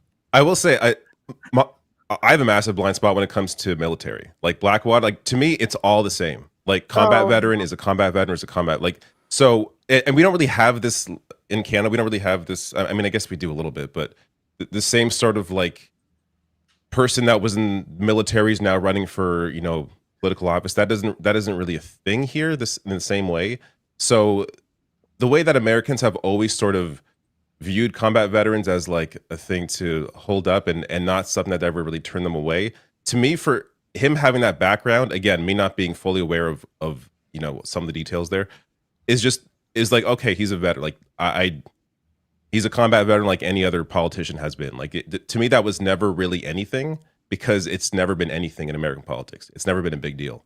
So yeah, I like think that. I'll be honest, like that was my blind spot there because I just didn't see what the big deal was. Because isn't it normal to be That's a fair in the blind spot to military have, and then David, for go sure. to Yeah. politics? Like But that's this a very is the normal thing, thing as far as I'm Tides concerned. have changed in the past couple of years for sure. Like I think growing up that was the case, but like now it's like if you and mind you, I'm not necessarily against a combat veteran. Like if you are running a progressive platform and you're like, I went into the military. I did not know what I signed up for. I did 2 tours. I am not, like I wouldn't, and you genuinely push a progressive platform that's anti-imperialist and anti-war and anti-fucking, the lower income people over so they join the military just for benefits and shit like that. Like, yeah, 100%. But that wasn't Graham Plattner. And like, going beyond like the leftist people who propped Graham Plattner up, because there were some very big and very notable people that were continuously propping him up. I think there's another thing to be said about leftist viewers and leftist people who watch leftist content as well, because it's like one of the reasons why, like when I spoke out against Graham Plattner, the whole entire chat like literally all together berated me. There was maybe like 10% of the chat that was understanding with Mike and I, but majority of the chat was like, no, absolutely not. Like she's tripping. You know what I mean? And vicious too, like name calling. You're a dipshit. Fuck you. Like yeah, like very aggressively too. And I just feel like this is just a leftist blind spot as a whole, right? From like when you look at the funnel from the commentators to the viewers to the people who go out and they volunteer for DSA or whatever, it's just like you don't have to agree with what someone is telling you. This is a free country. You can make whatever choice you want in that category. But it's like if someone's telling you something, at least listen, right? Like I think that's something that's so important, and just like it just does not exist in our spaces, unfortunately, because it's like if you don't go with the grain 110% of the time, then you're an op. And it's like, well, no. I think at a certain wait, people were calling you an op? I don't mean to I don't mean people to were calling me all interrupt kinds Ariana, of but names. I was called a Zionist. Yeah. Yeah. No, dude, there's a guy I think in here who's that's commentating. Hold on. that whole thing is really dumb when people. Sorry, that's not. Yeah. There's an insane part, like, and I think Ariana's spot on. I think one thing that is just true, like, and it's not necessarily purity politics, but it is this point, like there's a point in time where we had this huge push for nuance in politics, and it's been about a decade at this point where we were like, that's actually really wrong, and a lot of people who are racist and sexist and fucking horrible and Nazis, they're all getting away with it because we have this nuance in politics and we just quashed it, right? I think there is just a perceived, like just a necessary lack of nuance when it comes to leftists, when it comes to like certain things like this, and that makes it hard to address blind spots. We all have bad takes. I had it when Taylor Lorenz came out with that article. I made a video saying that I did not trust Taylor Lorenz, which I don't. I do not trust her as a journalist. That being said, she was right about the article, about people taking money and all of that kind of stuff. Also, weeks later, Taylor Lorenz was caught using like AI and said a bunch of other weird shit online. Okay? Does that mean Taylor Lorenz is the devil? No. Does that mean that I'm the devil because I thought that her reporting may have been veracity? No. I probably got it wrong. She probably got it wrong. We need to be okay with people getting it wrong once in a while. I mean, if we see people get it wrong consistently, then we can make a judgment of it, right? I think people jumping on Ariana just because she doesn't trust somebody or she feels like this person's fucked up is not a good way to go, right? And similarly to like Matt and David, if people jump on you because of your previous like feelings about Plattner, or you feel like you didn't see it coming, that's a fucking problem. It should be like, yo, you didn't see it coming, learn better. Like everybody is imperfect in this situation. No, but right? then that conversation, I agree with you, but that conversation works the other way too, though. Like, who's to say that, that a candidate in this scenario isn't just getting it wrong and they're not a bad person? You got to give someone a shot. You got to give someone a shot. But oh my God, we're going back to square one though. We're going back to square one. I feel like all the work we just did just went down the fucking hole. Yeah, but it's the same. But it's the same. Matt, Matt. Oh, you're killing me. Listen. Oh my God, I'm gonna kill myself. Listen. Please let me just say this. Okay, I believe in restorative justice. All of us believe in restorative justice, but if there are red flags, especially, you are not entitled to a fucking Senate seat. No, of course. And again, absolutely not. You have to acknowledge. I need you to acknowledge. Listen, Matt. I need you to acknowledge the severity of the red flags. If somebody, let me just read the motherfucking. Are they flags or lines? Then they're not flags anymore. They're red lines. Let me read it for you. Okay, flags so are warnings. I'm going to read. Potato, like what? Well, a flag is a warning. A line is like that's it. Actually, I think that's a good point. Like, there's a difference between red flags and red lines, right? Red flags means there's something suspicious here. Red lines are like this is the cutoff, right? And I think maybe that's a good point in terms of like communication. We're trying to figure this out, right? You know, some people's red line was sexual assault, and other people's red line was Blackwater, and other people's red line was the Reddit post, right? I think the thing that we have to come to a consensus on is what is the line and what is a flag. A flag can be like, all right, you need to what's a yellow card and what's a red card, if we're being honest, right? A yellow card is like, hey, this is fucked up and you need to stop this. A red card is you need to get the fuck out. Right? Yeah, and you need to have an understanding of what that is. And when people are sounding the alarm on those yellow cards that people are just throwing out, you know, it needs to just be looked at a little bit better. And I need to read this. I need to read this, and I need to know that this bothers you and it's disqualifying. Okay, this is a post from Graham Plattner. 4 tours as an infantryman in the Marines, and then the Army, did both Iraq and Afghanistan. It's hard to explain how much I enjoyed combat. It is both physically and intellectually challenging and incredibly exciting, especially the first few times. I was never a huge fan of killing, at least not for killing's sake, but I did love winning, and that required killing. When a fight is over and your element has not only survived but also killed or captured enemy combatants, well, it's a feeling of accomplishment that cannot be replicated. It's one of the purest forms of contest, but explaining that to someone who hasn't experienced it is difficult. In the end, civilian life seems really devoid of purpose or excitement after intense combat. Given the choice of safe, stable, and fulfilled civilian life or another tour like Ramadi in 2006, I wouldn't even hesitate. I need people to understand that if you don't see that this person who wrote this is a sociopath, then your radar for like detecting whether or not somebody's good or bad is broken. Right. That's definitely not a good. That's definitely not a good post. But it's also something that's. What was the date on it? 2015. There's some from 2020. There's some from 2020. People change. That's one of maybe. That's one of multiple. Psycho killers change, chat. Psycho killers change. They people write all sorts of stuff. They treat women right, and they integrate into society with absolute. I think a lot of stuff's being misconstrued here, right? I think 100. Yeah, sure, people can change, right? And I'll even give you that it's 2015 where everybody was pushing edgy, like you know, like hot takes on like dark ideas. This is not a hot take. It's confession. He did this shit. For sure. Let me finish my point. And just 10 years later, he won a Senate seat. I'm not co-signing it. Give me a second. Right? Okay. But like, even if that is the case, right? Okay. Like over time, there's more shit that he wrote in 2020, right? There's more stuff that he said and done on Reddit that was like, what is about black people tipping and shit like that? That was fucked up, right? You know, so it's not necessarily like a mea culpa of like, have you like, obviously everybody can improve and everybody can change and everything like that. Mike just said that. But I think the frustration that everybody is having is that nobody is saying, oh, you should have known. People are saying you should have listened to other people sounding the alarm. That's it. Like, it's not a thing about like, oh, like how fucking dare you didn't like crucify him for this. It's like, hey, people are concerned about it. Don't treat it like it's a fucking nothing burger. It's a serious thing, right? Oh yeah, I think there's people who probably did treat it like it was nothing burger, obviously. But yeah. I mean, I saw that stuff and I was like, I'm not gonna, you know, I'm not going to the fire for him. I think the frustration, Matt, from somebody who really likes your work and is somebody who is still upset that you're not following him on Twitter because he looks up to you and wants that sweet Matt Binder follow. But like as somebody the audacity. The audacity.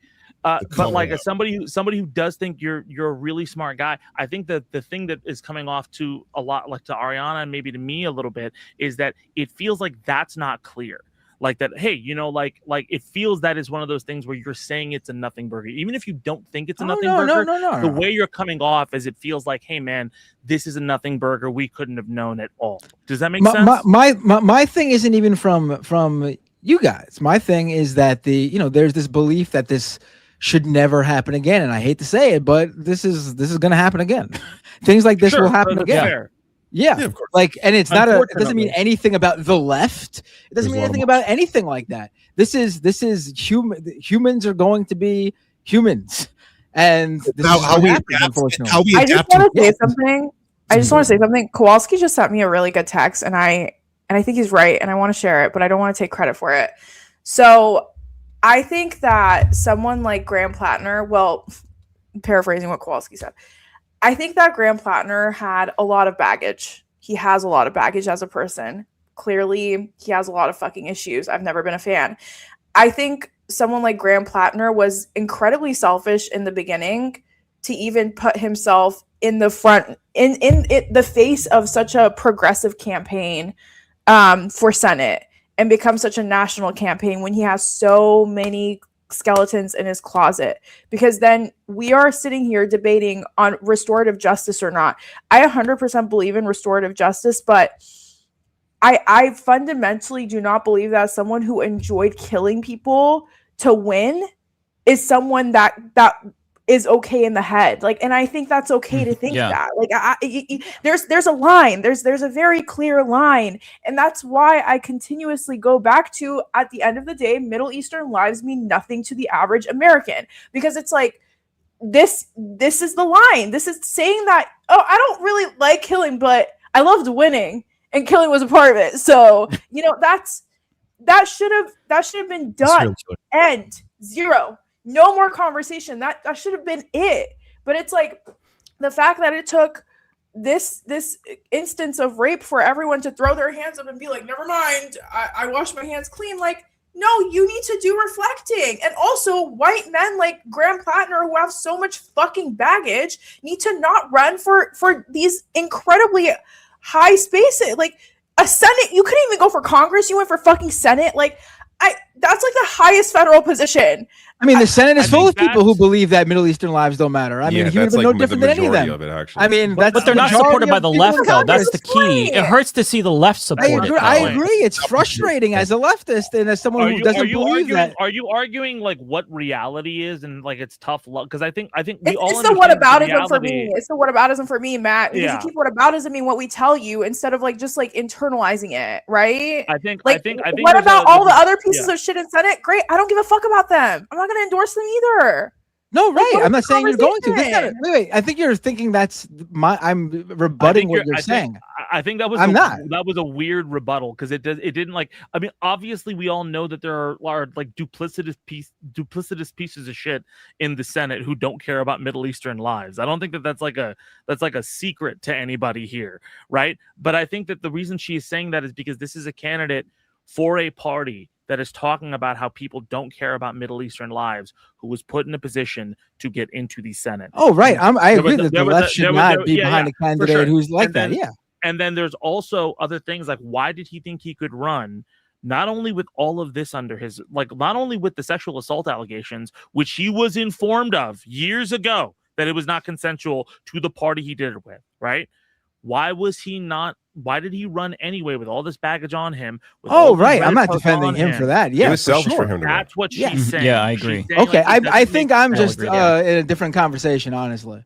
I think so. I think because I understand Ariana's frustration here, but I think that you are in a different conversation that you're having, especially because you kept on bringing. I think a lot of people have been giving you shit about the tattoo thing, right? I'm guessing. No, I've just been hearing, this idea that, that the Democrats who, like establishment Democrats, are sort of, spiking the football here as if they always pick the perfect candidates and this would never happen to someone like them. I've been reading a lot of what people are saying, like, the Neera Tandons and the people like that online. I don't think Sarah anybody Hayes. Here is like a real big fan of Neera Tandon, especially with no, I know that's her I think I'm viewing this as a conversation, and I think everyone else in here, not everyone else, but some people in here might be thinking I'm like trying to debate them. I'm not trying to do that at all. Yeah. Oh, And because also, I would actually also titled tell this stream "Heated Debate" about Graham Yeah. Plattner, so I would we also have a lot of say- views. So. Did you actually? I would also Why? say somebody who only comes onto the show every like few months, watching the chat like go at Matt and Ariana. Please chill the fuck out. Like these guys are having, this is what a healthy discussion looks like, right? As Yeah, this is opposed really to, like important, a discussion yeah. where just like, okay, good, and then we leave. Like people are so afraid of conflict. This isn't fucking Twitter. All right, we're all hanging out. We're all trying to figure things out, right? Matt is gonna follow me on Twitter right after this. He's gonna be like, Zed, I love your raps. I'm sure. I'm gonna Can go you on please just follow Spotify and this check guy? you This out. is like the third time he's brought this Yeah. up. Please just follow I him don't right know now. what you're I talking can't. about. It has to end. Like, I don't think about the this every skit time in I between come the on. debate is like too much. Like, He did bring follow this him up right also now. last time too. Bro, because the first time I came on here, it was such a lovely time, and then I came on to watch afterwards, and there was a point where Matt was like, "Oh man, this guy has more followers on YouTube than me. You need to follow me because our guest can't." He said something like that. I was like, "What the fuck? Oh, how dare you!" And complain about the title. We have more live viewers than we've had in a year, so I changed it halfway.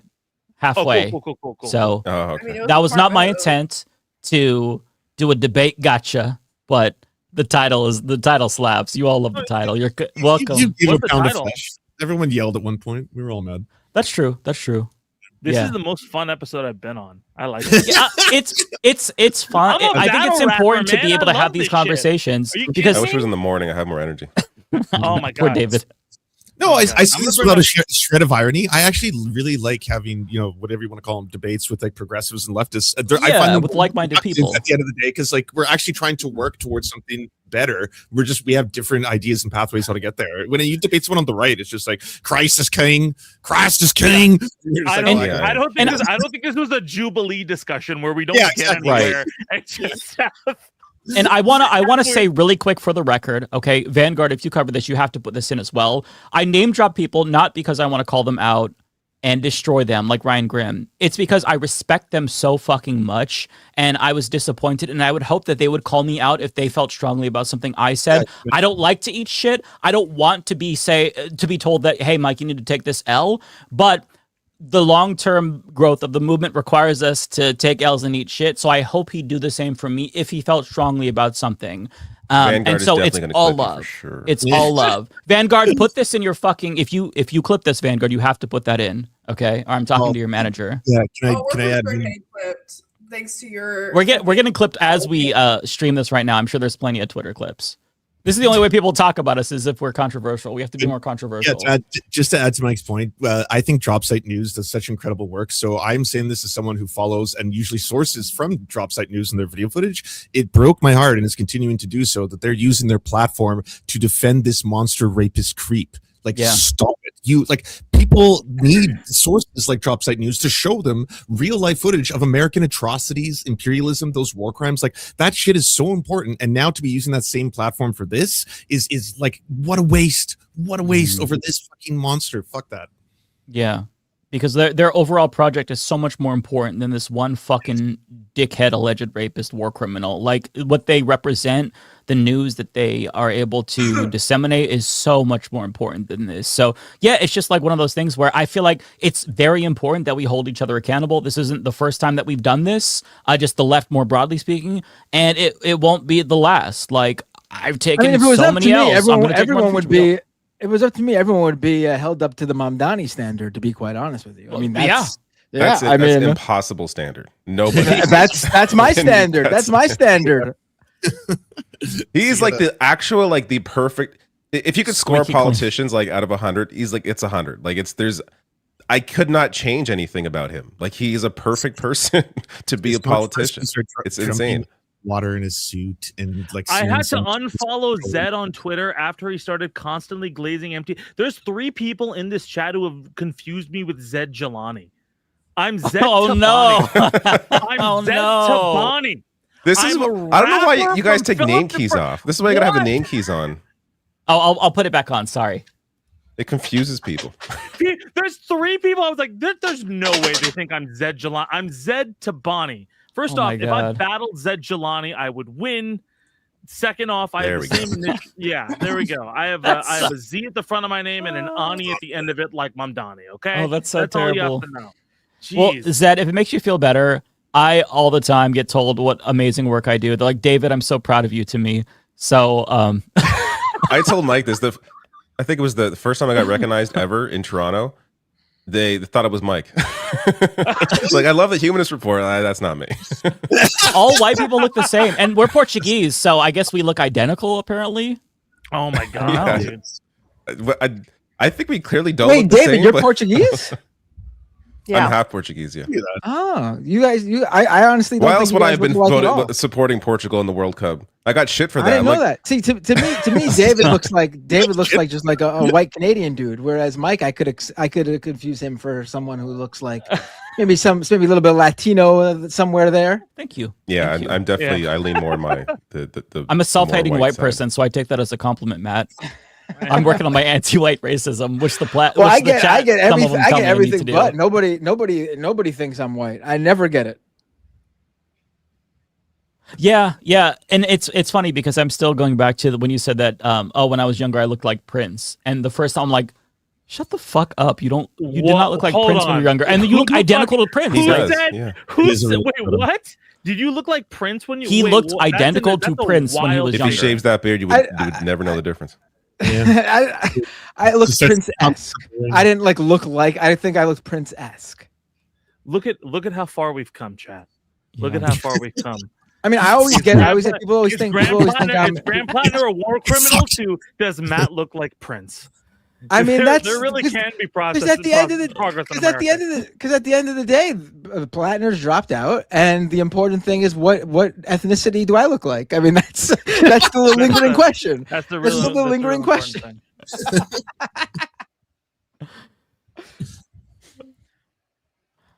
Well, All right. we're Need a debate reaching over. we're reaching that This took point. the whole show. That's lame. Let's talk about something else. We could talk about something fun. We talked about this earlier, but like happy news. I could play. You know what?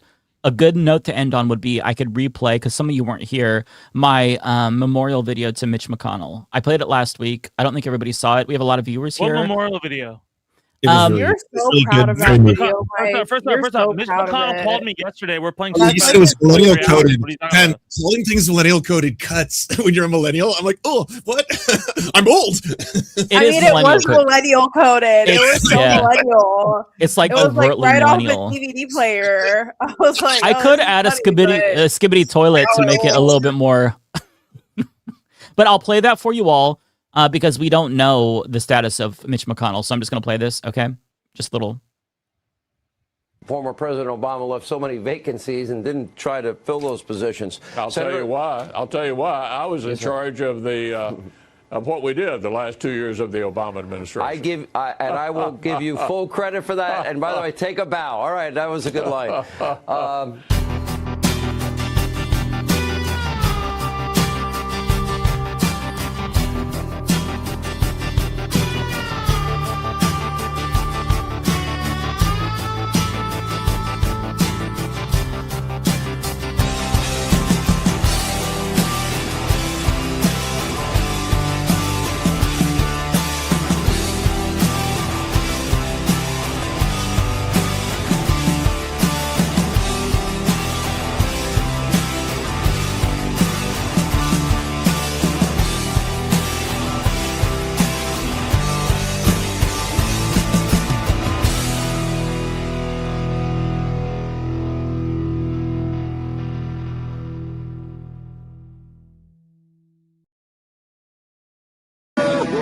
Welcome to hell, motherfucker!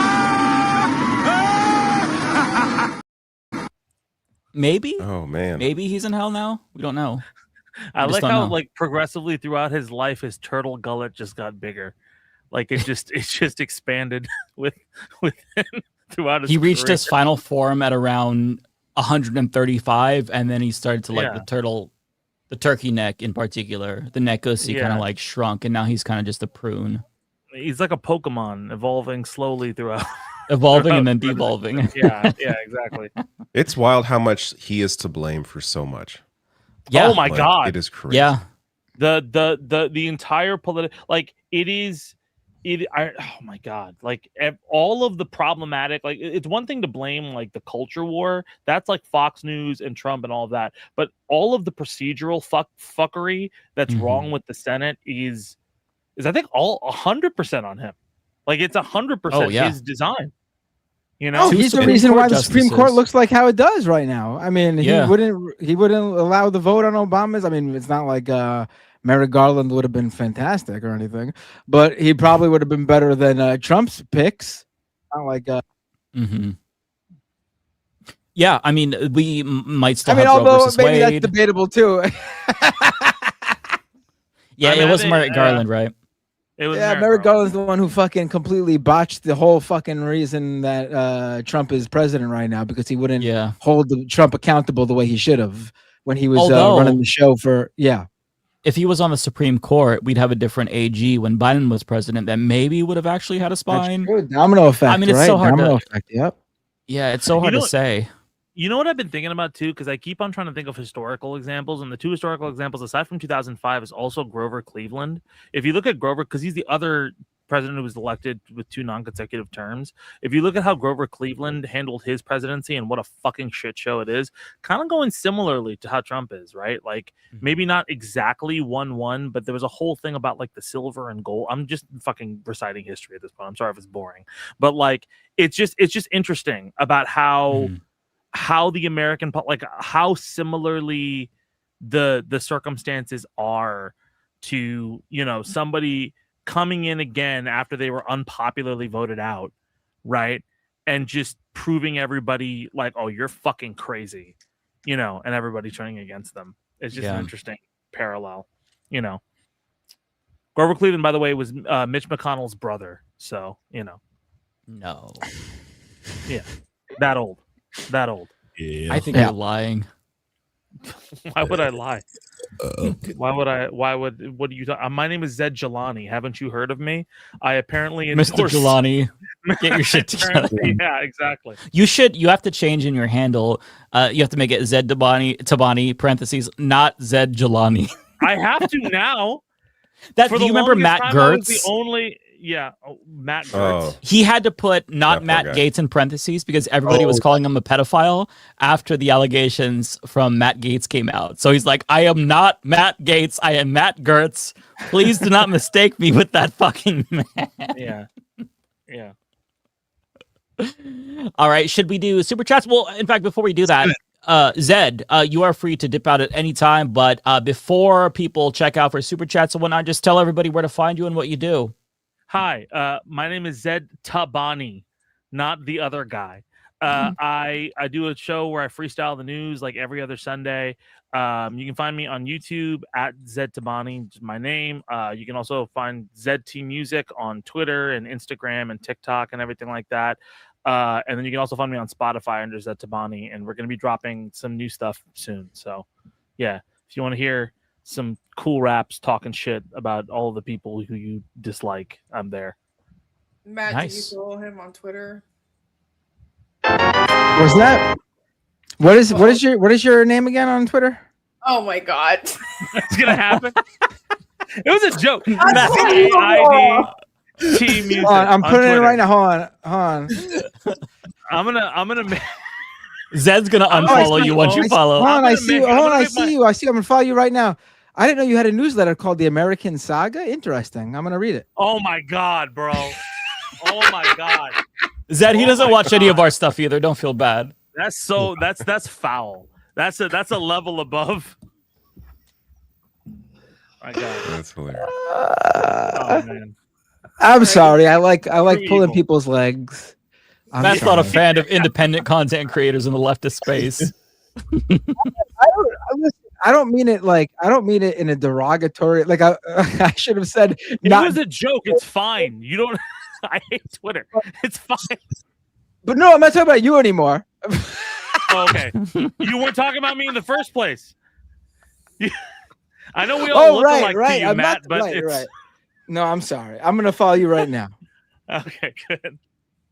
You're looking for he's gonna find another Zed. That is. Here Oh, we go. look, Zed you didn't even Tariq. I'm following you right now. Oh, Zed thank you. Tariq. Perfect. Thank you. He just follows Zed Tariq. Jelani. Yeah. How many other famous Zeds are there? I'm like one of four Yeah. people who spells his name this way, who pronounces it Zed, and there's like 100 people named Zaid who's like, hey, don't say it like that, you know? Like that's how it's gonna go. All right, go ahead and Oh, check your. he gave me a follow. He gave me the. I There got you the yay. Zed. God. Zed, I just unfollowed you though. What the fuck?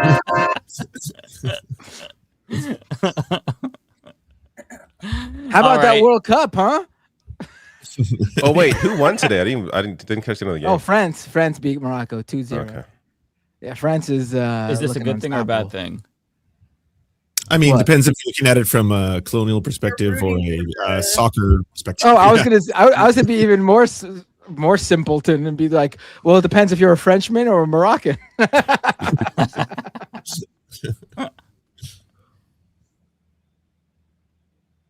Okay, do we want to start super right. chats?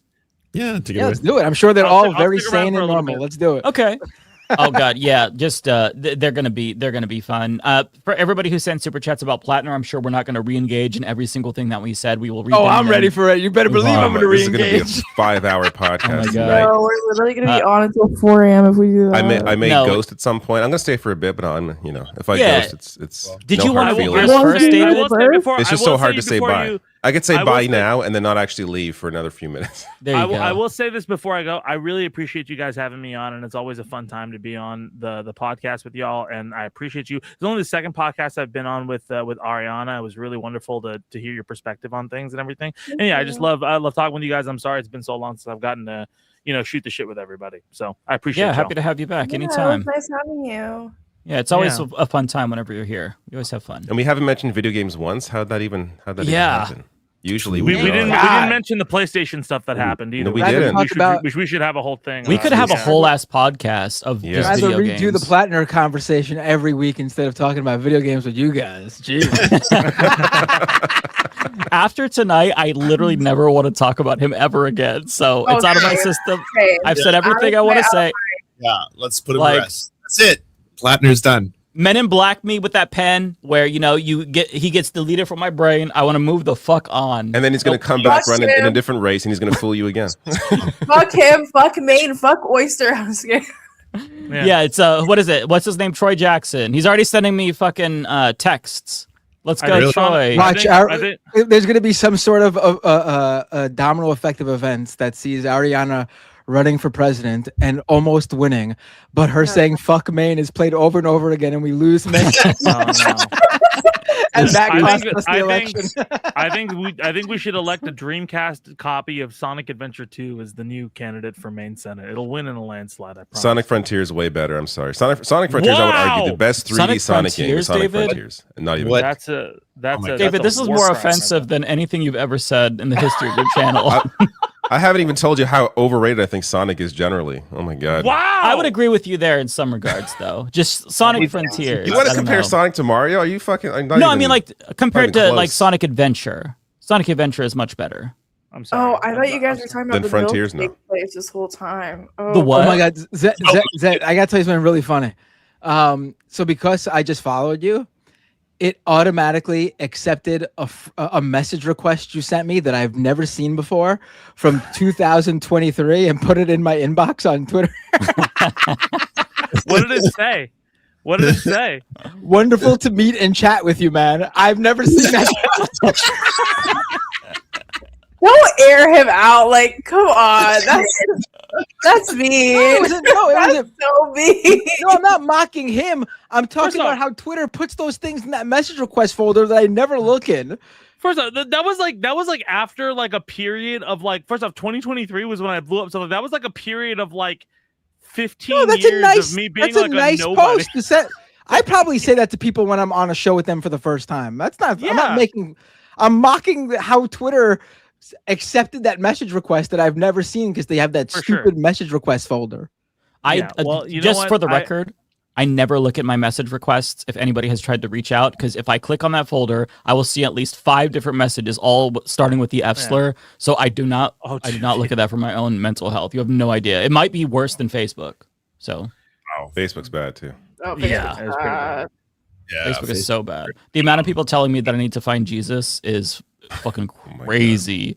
Abandon your homosexuality. Find Jesus. It's like, well, that's the one that convinced me. I just needed that push over the edge.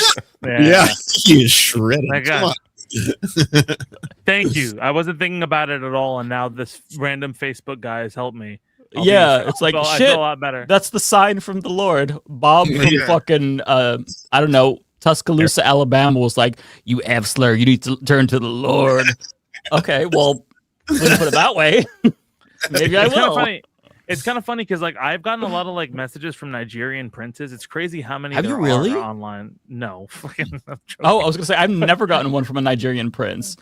I You get them could. from Southern princes in the United States who are Oh, wearing their okay. fucking overalls with no undershirt on their mobility scooters in their profile pics. Turn to Jesus. Turn to Jesus. Repent. Yeah. I'll stay for some of the super chats. Okay, David, did you want to go first just in case you wanted to dip? Oh, I'm not streaming right now, so I don't got chats. Oh, okay. Well then, Lance, did you want to go? You usually read yours first. Sure. Yeah, I only have a couple. I can go quickly. Thank you so much to the Prairie Fire Neb, aka Kowalski, talked with Mitch McConnell for 20 minutes today. Unfortunately, he bested the devil in a fiddle contest, and the price of darkness is going to let him live to see the court go 7-2, the full dark Damn, time. bro. Damn. That's the thing people don't know about Mitch McConnell. He's really good at fiddle. He's like an amazing fiddle player. Is he actually? No, he's fucking in a hospital somewhere. What are you talking about? For me, I don't know. No, I just meant from like long ago, like old footage of like in the way Ben Shapiro is. Like I don't know if you've ever heard it. He's actually not terrible. As No, you he's know. terrible. He's terrible. Like he's objectively one of the worst. Like him Fiddle and or his dad violin? are like. Oh, I on guess that is everything. violent. You're right. How would His Mitch dad- McConnell even play the fiddle with that neck? It would get He plays it swallowed. with his neck. He plays it with it. He's just you know. Oh, God. That's the bow. His neck. You know, it's funny. If you touch Miss McConnell's neck, then it's like, oh my God, a thin layer of resin, and it's really good at, you know. Mike left. Yeah, that was too much for him. Aaron Templar 2303. Thank you so much for the very generous $20. There's a lot I didn't know about Plattner because I don't live in Maine and wasn't following the race too closely. But when the Totem Kampf affair, I got a lot of play. I decided that he was either a liar or an idiot. Yeah, or a monster. Sorry, I had to let my dog off of his little couch. He was hot in here, and he's too old to jump down. That's fair. Super Duberful, thank you for the £5. The Plattner obsession was a weird mix of unreflected American imperialism and the allure of a burly white manly man on the left. Yeah, I think everyone also wanted an attack dog for the people who liked him. That's, I think, one of the... I was trying to figure it out because I didn't understand why. Like, to me, he was really off-putting, but like, I understand when you hate someone or you like someone, you just view them in a completely different lens until that switches. So, but I think it's because they wanted a soldier boy who can be on the attack.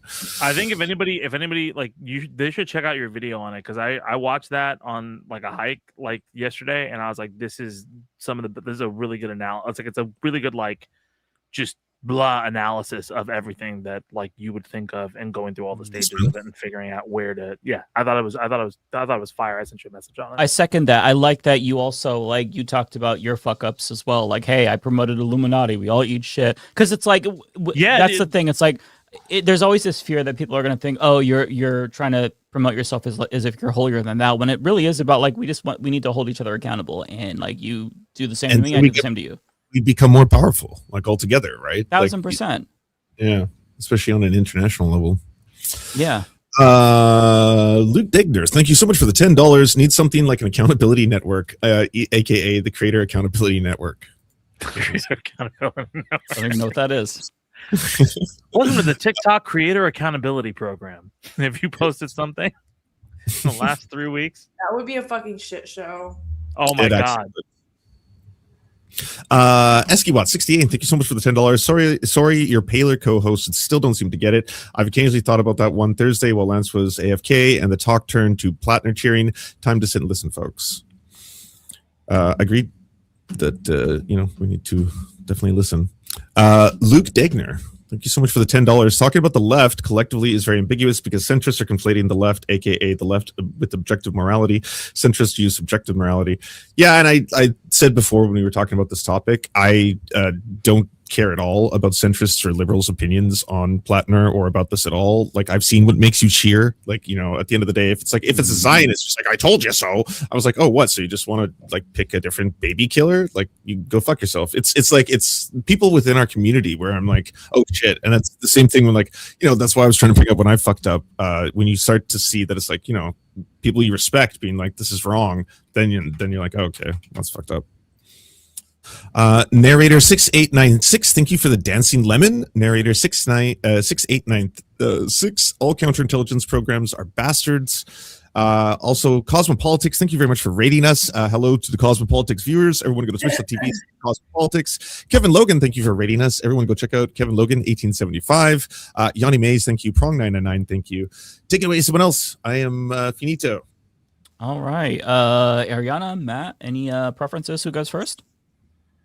I can go, although I did get a lot. For the sake of everyone's sleep, I'm not gonna really. I'm gonna obviously respond, but I'm not gonna engage super deeply because. Yeah, there's a ton. We won't. Unfortunately, we all won't probably be able to engage that much because there's 130, and what? we usually get around 40. So there's. Okay. So we're probably just gonna have to read them. And move on to Okay. Like, Ariana said, "Send me super chats," and they were like. Your request is hard. No, you want to know what's so funny? They actually didn't even send the super chats until we started debating. That's really. Yeah. Okay. Yeah. It might be hard for me to keep up. I'm wondering if putting them on the screen, like it might just be easier to read them in the background because putting them on the screen might be kind of hard. I could try to follow along the best that I can. If you tell me your first one, Ariana. Narrator. And also, do you have a timestamp? Does it say the time that it was sent? Like 6:12? No. Maybe you're 6:12. I'm on Eastern time. But it Sorry, I'm gonna go. Good night. Oh, take care, David. Good night. Oh, okay. It is gonna be Eastern time. All right. So this is the first narrator one that I'm seeing. No, it's taking a victory lap over a credible grape allegation. Okay. There's so much. It's okay. I can just read, and then if you find it, you find it.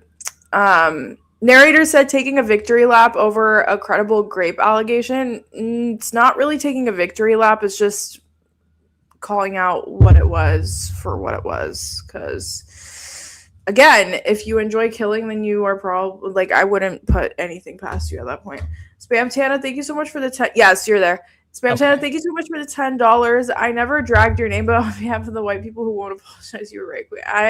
Spam is my day one. I love you. Thank you so much.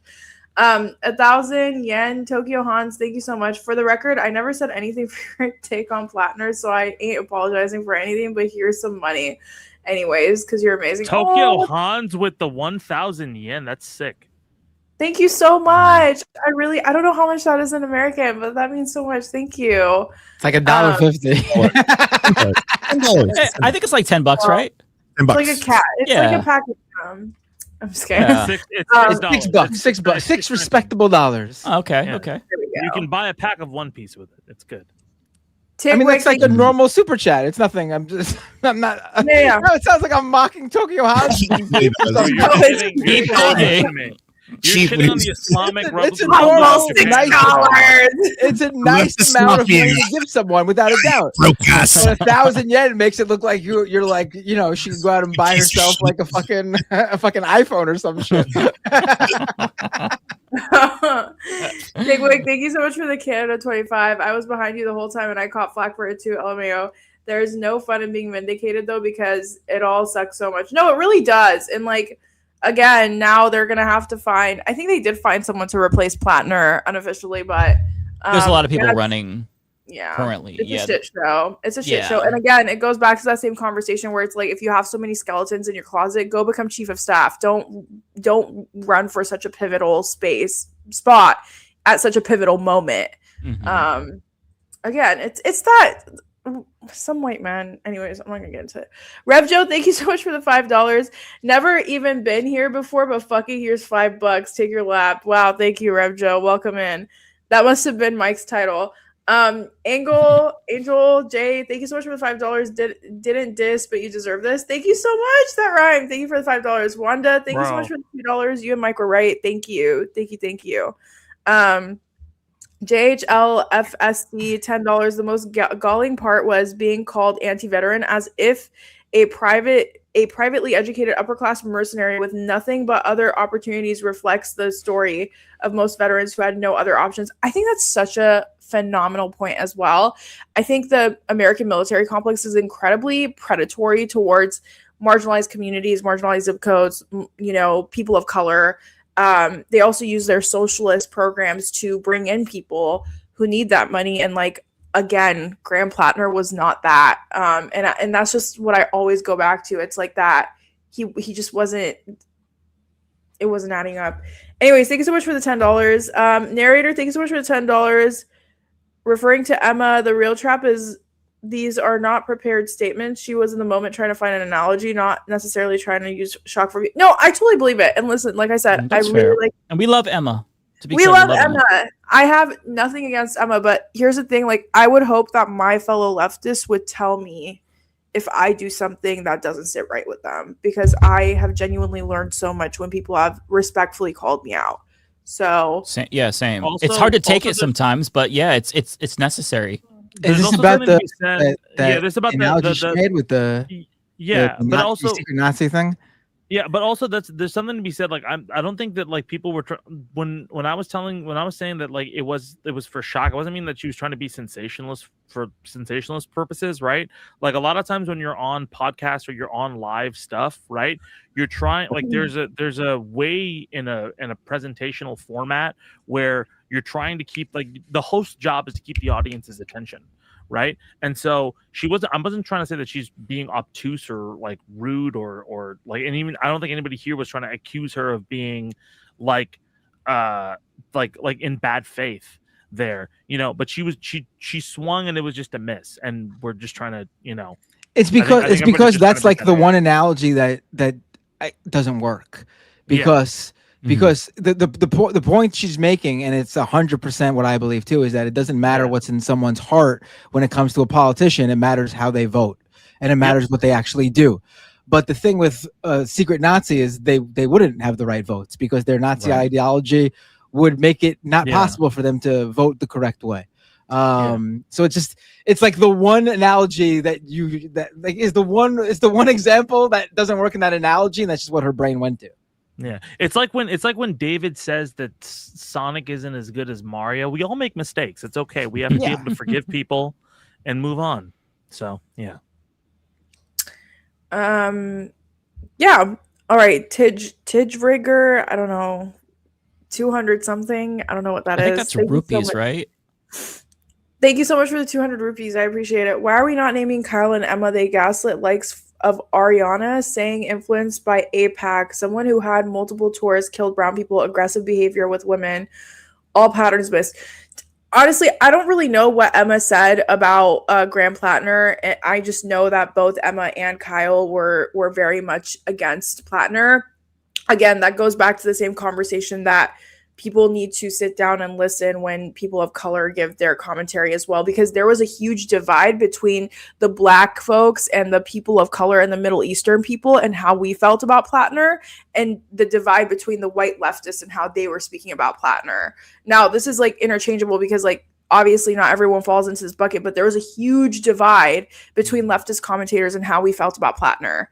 And I think that's like, again, people need to self-reflect, which is the point that I was making. Like you need to reflect. You know what I mean? We all have wasn't our a own coincidence biases. that the demographics lined up that way. It was not a coincidence, because like all of the commentators who were people of color, damn near most of them were like, we are unequivocally not supporting Plattner because he has so many red flags. And that should have our allies should have stood with us, in my opinion. That might be a little far for some of you, but like, when so many brown people are saying this is too much of a red flag, and everyone's like, I still like his policies. Like, that's not solidarity. It's just not. It doesn't feel like solidarity in my opinion. But anyways, I'm not gonna harp on this. Thank you so much for the 200 rupees. Gohuku, thank you so much for the $10. Thanks for holding it down. Selective accountability is unacceptable. I appreciate it. Thank you. Narrator, thank you so much for the $10. All this anti-racism talk, y'all are ready to talk about how many of you villainized Jasmine Crockett and put her under a microscope because the white boy scout was more electable in Texas? No, gotcha. What? I didn't like either of them. What? Okay. I understand what you're putting across. I personally, I was in a group chat for Jasmine, creators for Jasmine Crockett, all of that, and I did my due diligence on Ariana. Jasmine Crockett. Huh? Ew. No. That was during the Iran war. I hate both of them. No. I wanted to genuinely see what the things that were being said in the group chat was and what the criticism outside was. And Jasmine Crockett is a Zionist. I don't care what people say. She's a fucking Zionist. And like, for me, I morally cannot stand by that. So I've met Jasmine Crockett. I think she's phenomenal. I think she's an extremely smart person. I also think that she did not stand in the places that I needed her to morally stand. And it's just that simple.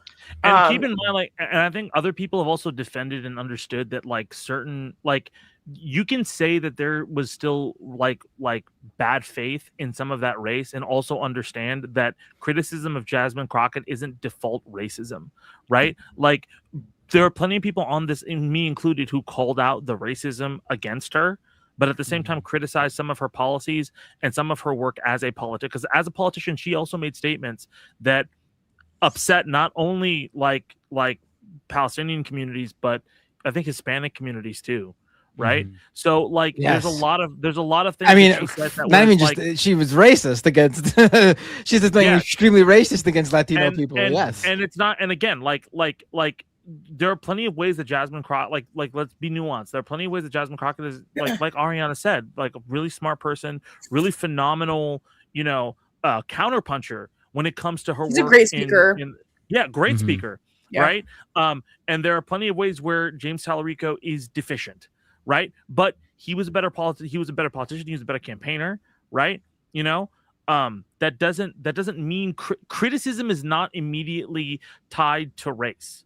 All right. Like, there are plenty of times where there's dog whistles, right? And I understand you're trying to search them out, but there were plenty of things that were not related to Jasmine Crockett and her identity that made her deficient in the eyes of a lot of people.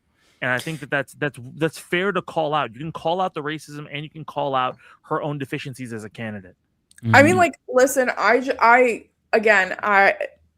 I had my own issues with the morality stances that she took, because her team was also kind of like, oh, well, she's not a Zionist, she didn't take money from AIPAC, which actually, in my opinion, makes it worse, because, like, okay, so you were voting for bombs for the love of the game then, like, you weren't even tied to any money. You know what I mean? So there were red flags that I was like, all right, I don't like Tallarico. I don't love what Jasmine Crockett is putting across when it comes to Middle Eastern lives. I'm just going to stay out of this. It was also during the Iran war, and I was going a little insane. So I was like, I don't have time for this. One thing I'll say about that race is I was a little bit struck by how leftists were much more hard on her for her Zionism compared to James Tallarico, who's also 100%. A Zionist who took money from Miriam Adelson. But I think that in retrospect, even though I didn't understand it at the time, the leftists were probably right to back James over her overall, just at least from a policy standpoint. But I think that, to Narrator's point, it is fair to say that she probably was, she got much more heat for Zionism than Tallarico. I think 100%. It's fair that you could say it's because he's a white man, perhaps. He's a Christian, perhaps, maybe. I'm not really sure. But yeah, I'll grant you that for sure. Overall, both shitty candidates. I did not like either one of them. I don't think I made a single video about them, so I didn't really like. If you're like, that's why my initial response was like, "What are you talking about?" Because, like, at least for me, I did not really weigh in on that race because I was not enthusiastic about either of them. So just hopefully, because I didn't want to be like a dick when I read it, I was like, or when you read it, I was like, "What are you talking about?" I weighed in from a horse race standpoint, but I didn't know. I didn't know that he was a Zionist. I think you were like 100%. I'm not to drag this out, but I think you were 100% correct earlier when you were talking about it, Ariana. How a lot of people just like fetishize like anti-Zionism. Like they were just like, oh well, I'm gonna be pro-Palestine. It's this like trendy thing for them to have, as opposed to understanding like the material reasons and the actual like support for that movement and activism. And I think that's it's very frustrating how that plays out, because I think there's a lot of people who yeah, of course, like the double standard of like going harder on her for her Zionism versus Tallarico is very telling. I do appreciate narrator. Narrator always holds us accountable and calls us out.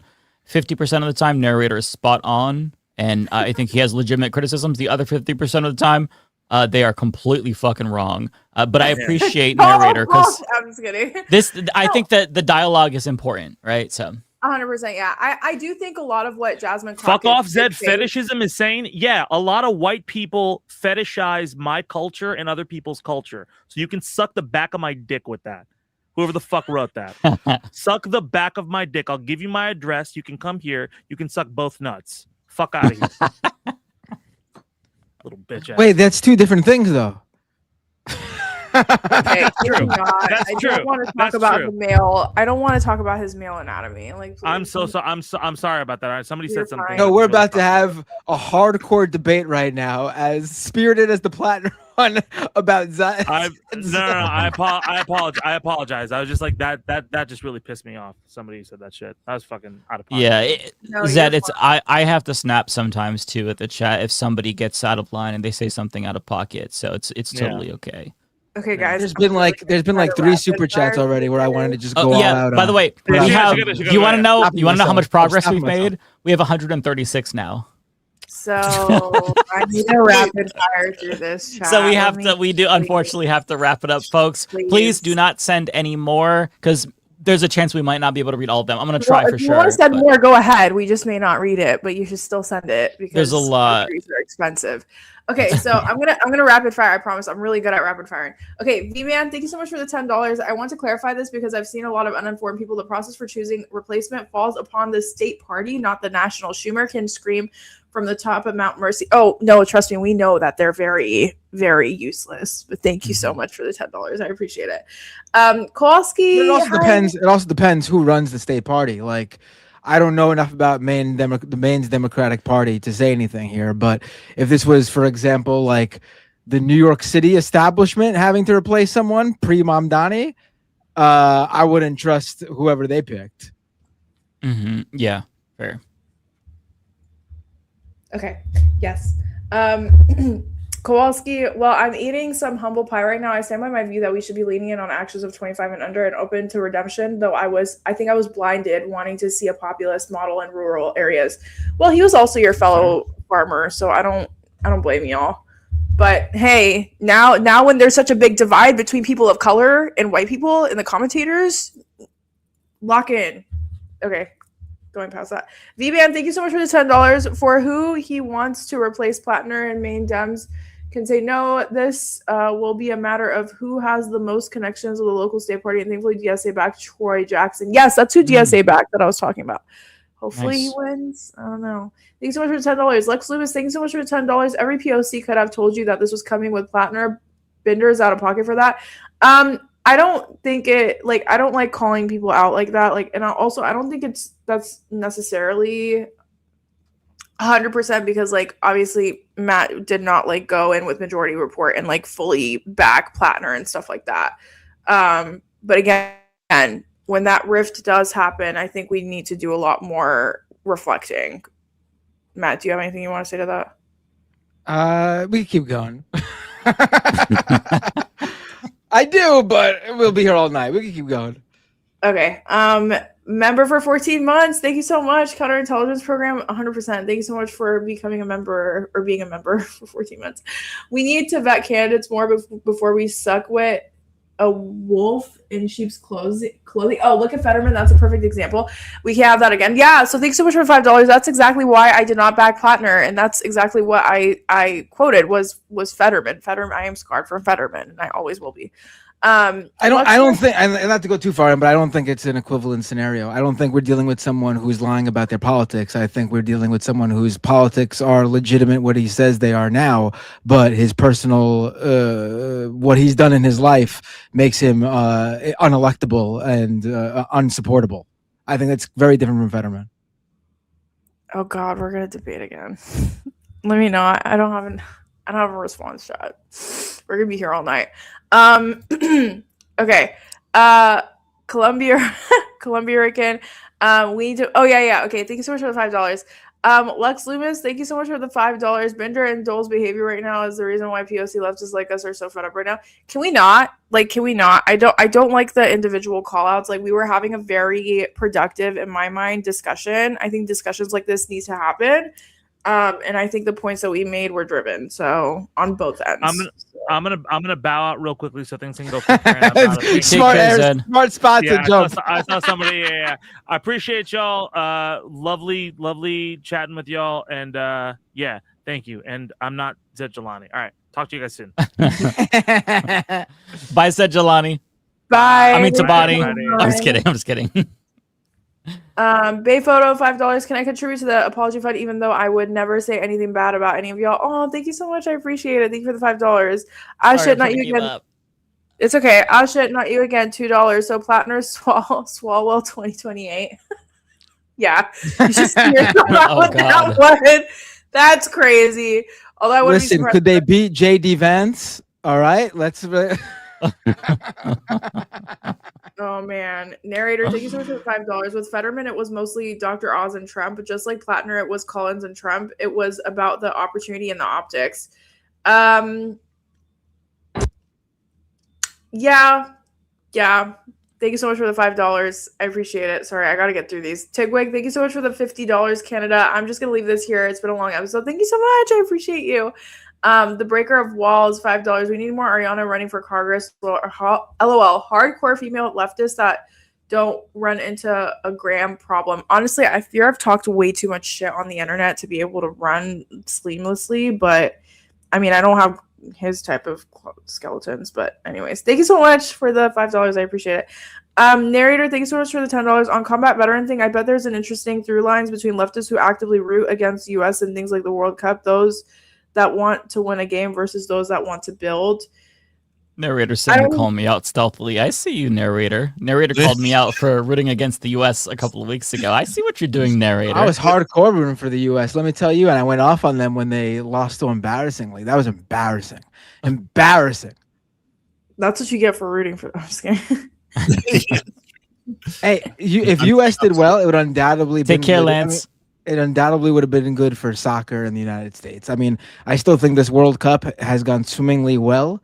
And being that it happened mostly in the U.S., soccer has grown here in the past couple of weeks. I do think it's been a big deal. But if the U.S. team did good, and they weren't going to win the World Cup, but even if they got eliminated respectably, it would have been even better for soccer here in the U.S. And that's why I was rooting for them. That's fair, but what they did was embarrassing. Embarrassing. Yes. Okay. We are more than halfway through, so doing good here. Dijnami, or thank you so much for being a member for 14 months. Some good news. I'm unionizing my workplace. Congratulations. Best of luck to you. Keep us updated, please. Congratulations. Yeah, it's awesome. V-Man, thank you so much for the $5. I will say international left has been critical of the U.S. left in general. They point out how tone deaf they are in the U.S. with colonial possessions. Yeah. I mean, it's a whole thing. Honestly, we can even go into the conversation about how people of color in America perpetuate imperialism within the globe as well. Because like when it doesn't matter, like if you're a U.S. military person, you occupy Iraq, but you're a person of color, you're still in that imperialist entity and doing work in that imperialist entity. So it's very layered. It's extremely layered, right? And there's so much nuance into it, and that we can have that conversation for days. But thank you so much for the $5. I appreciate it. Calibrating 770, thank you so much for becoming a member. I appreciate it. Narrator, thank you so much for the $5. A little bit before 129, Mike says the thing that he needs to be edited out to not get demonized. Oh God, what did you say? I don't remember what I said. There's every single show I see at least 10,000 things that need to be edited out so I don't get demonized. So I don't know. Whatever you said, it help me probably wasn't a big deal. Yeah. I put my foot in Narrator's my just mouth every week. busting your balls today, man. Narrator likes to mess with me sometimes. We have that kind of a relationship. It's okay. Yeah, the narrator's busting your balls.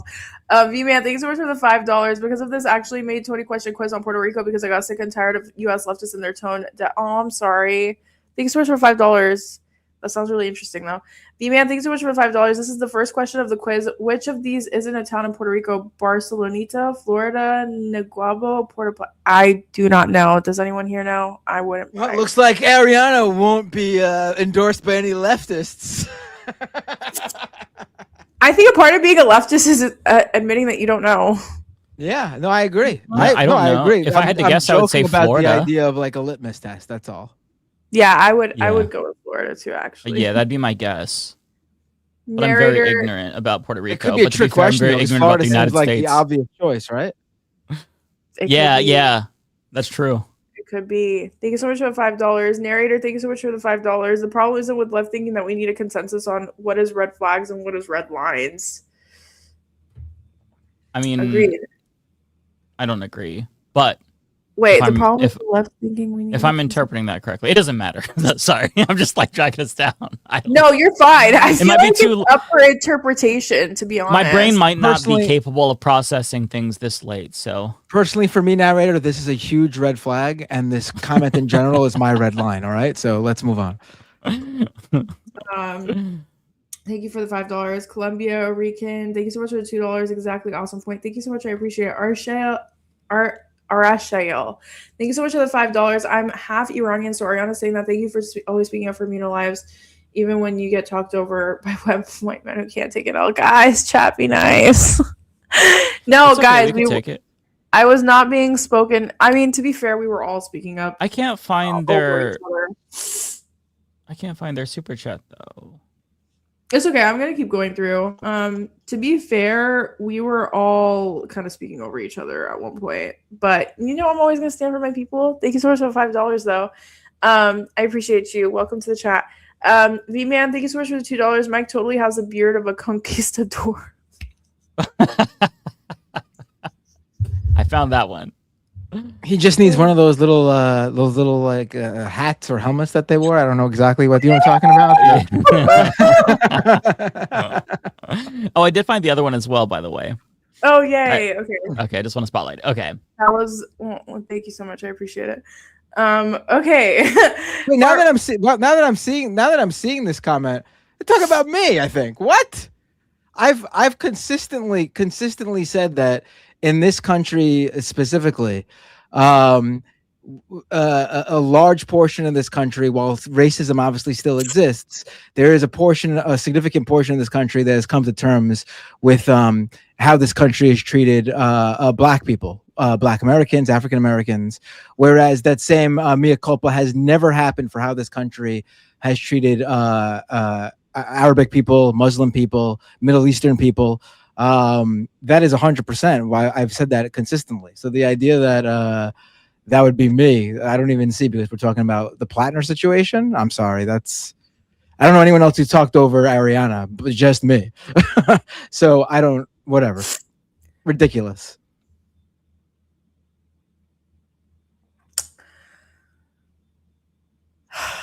Okay. I lost where I was at. Naomi Francis, thank you. No, Far Twain. Far Twain is next. Far Twain. I never trusted Graham either, but I don't trust troops. That's because I hate troops. Okay. Y'all are literally saying the most debatable things in all these super chats, and I'm trying so hard to get through them. Listen, I just want to be very clear. I don't have anything against American troops. I have an issue with the broader scope of American imperialism and our military complex, and I understand that there's a lot of nuances in why people join the military. If you are a veteran that has seen the light, I respect it.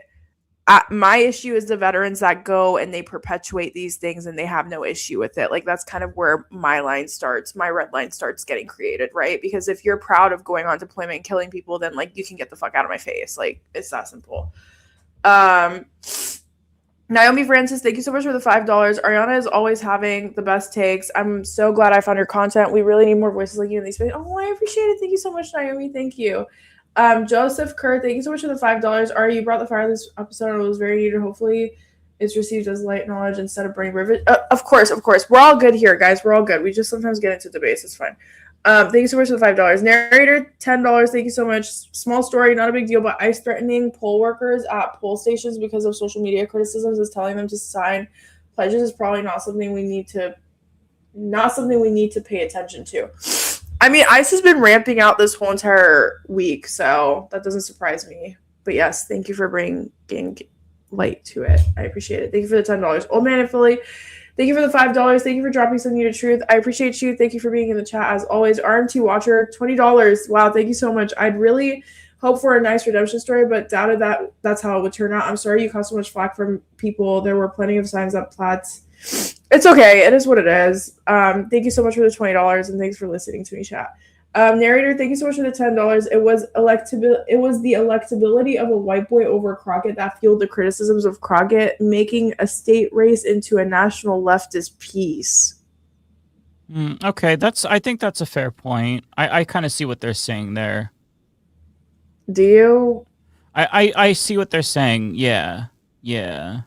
I mean, It's not as strong. Like, there's a through line, but it's more tenuous for sure. But I understand the point the narrator is trying to make there.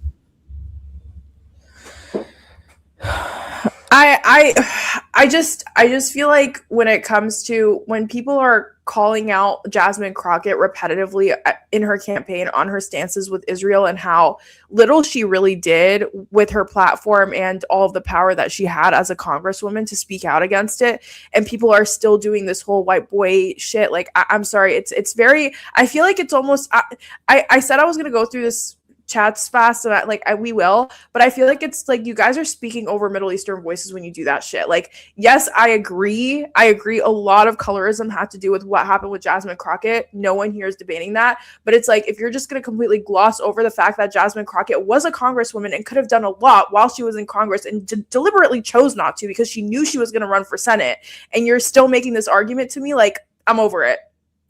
Thank you for the $10, but no, I'm not. No, that's a fair rebuttal too. Yeah, I'm offended. I think narrator is being facetious and using arguments that other people have made, because that's not the argument narrator usually makes. If it's the same person who usually uses that username. Okay. Narrator does like to play devil's advocate a lot, but I mean that's something that we see happen though. That's the sort of weaponization of identity politics is something that does occur, and that's what narrator I think is making fun of here. Yeah, I don't know if it's facetious. I don't know if it's like a joke or not, but narrator has spent a lot of money. Nothing against you, narrator. I just think I get triggered when people speak over Middle Eastern voices and they make other arguments where it's like, no, this is my argument, and we can talk about all the other nuanced points, but this is my argument. And this is the core reason why I'm making this argument. And it's just like, I just feel like a lot gets lost in the sauce in these conversations. Anyways, thank you so much for the $10. I really appreciate you, narrator. Thank you. Blue Witch, thank you so much for the $3. I appreciate it. V-Man, Puerto Plata is in the Dominican Republic. Oh, no, apparently there's a city that was a trick question. Shit. It was a trick question. And I am done with super chats. All right, Matt, did you want to go, or did you want me to go? I refuse to believe there's still 100 super chats, and I assumed like 90% of them were Ariana's, because they should have been. She was the star of the show today, without a doubt, and because she was great. So Mike, you better hand over your super chat money, because I'm guessing the rest is all yours to Ariana, because that's she deserves it today. I only got a few too myself. I thought they were all Ariana's. Did you want to read yours, Matt, or did you want me to? I might as well, because I'm not going to sit here and go through your 100 after I'm done with my 13. Okay, tell me the first one. And you're alone. It's No, okay. I'm gonna stay. No, I'm it's just so you joking. don't have to stay. You don't have to stay. But I would tell never me your leave first you. one. I would never leave you by yourself to go through these people, these horrible people that watch this show, Mike. Well, thank you, my friend. All right, let's start. As soon as you leave, they'll attack me. They'll prey on me. Okay, tell me the first one, Matt. I love you guys so Are you much. bouncing? Yes, I am. By the way, guys, like, just so you guys know, this was a very, like, we do debate and it does get heated at times, but like, there's nothing but love in this group. Like, Yeah, absolutely. There's Absolutely. Also, what fun would it be? Listen, sometimes I do play devil's advocate because what fun would it be to just sit here and be like, yep, Yeah. absolutely, yep. Yeah. Yep. That wouldn't be fun. Yep. That wouldn't be fun. I'm These sorry, bad joke. I was the bad joke.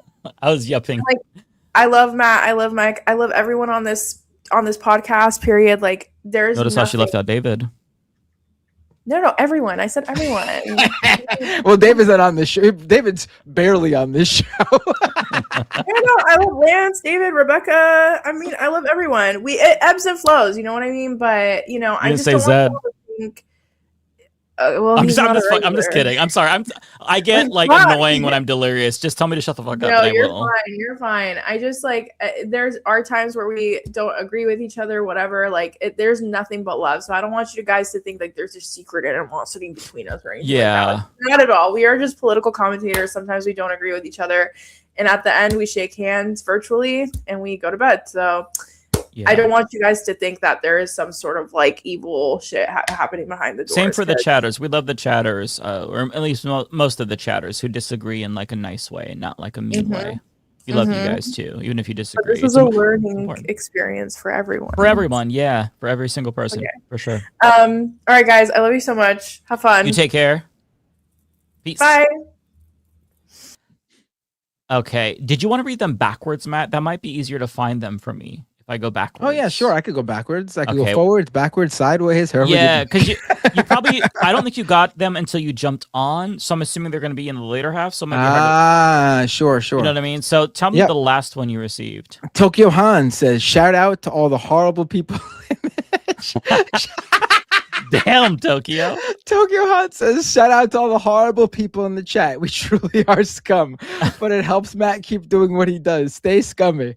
Oh, Tokyo Hans, you're great. You're great. Listen, I feel like everyone who watches me and knows me knows exactly who I am and how I am, and know exactly what I mean when I say the things I mean. I say. Yeah, Or do. yeah.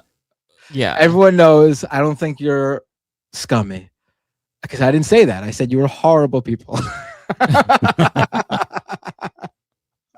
No, I like everybody who watches this show, even if you don't like me. Emily Schmid, 7749, with a $10 super chat. Matt, I don't think they meant you for talking over Ariana. I think they might have meant Zed without realizing that he is Indian. Dude talked over everyone. No hate, just how he works. I don't think they were talking about Zed, to be honest. I appreciate you pretending they clocked him as that, but no, I don't think so.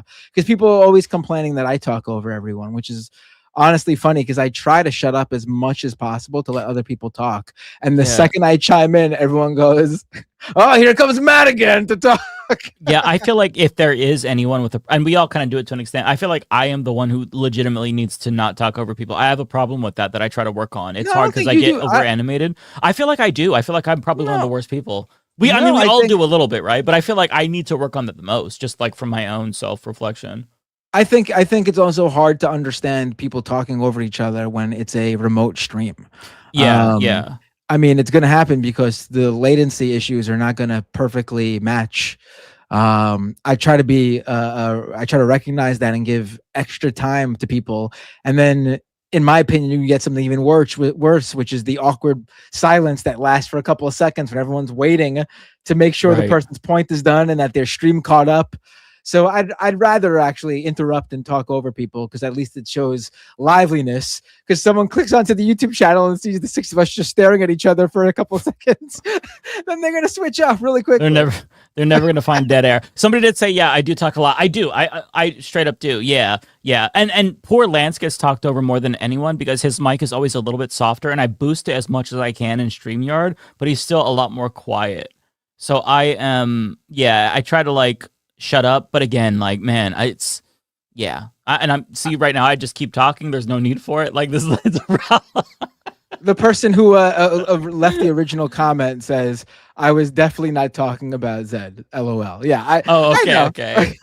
I appreciate you confirming though, because it actually makes everything a lot funnier that person thought it was Emily thought it was potentially Zed, which I feel like you're trying to be nice to me. Yeah, they don't want you to feel called out. No, I don't mind being called out. I like being called out. I like Matt can take it. I like the attention. Matt was banned by Elon Musk. He thrives in being called out. Oh, I think people are I don't know. I'm just in a mode where I'm like just not the same like connectedness to everything that I used to be in terms of like this whole about politics in general. Yeah. I'm much more, and I'm not saying this in a way that undermines the importance of actual policy in politics, but I'm way more blasé about these sorts of debates and conversations and discourse, because once you disconnect for a long period of time, like I did over the past year or so, you realize that none of this shit really matters, sadly, or for good and for bad. And these debates we have that we think are very meaningful actually just don't matter. I'm sorry. I know we want to believe they do, or people who hate having them are happy that they don't, but it's the truth.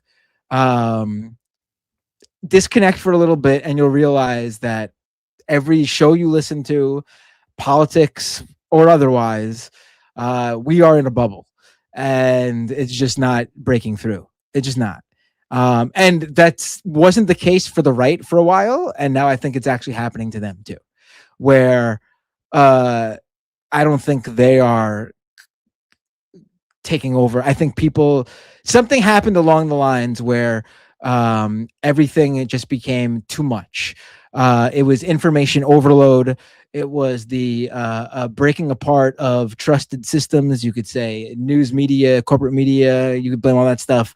For the internet people, I actually think a lot of it was Elon Musk buying Twitter, and then all of these platforms just not caring about policing content. And I don't mean that in a censorial way. I mean that in a fact-checking way, where these companies no longer care to say like, hey, what you're reading now, we're going to let you read it, but this is inaccurate. They don't care anymore.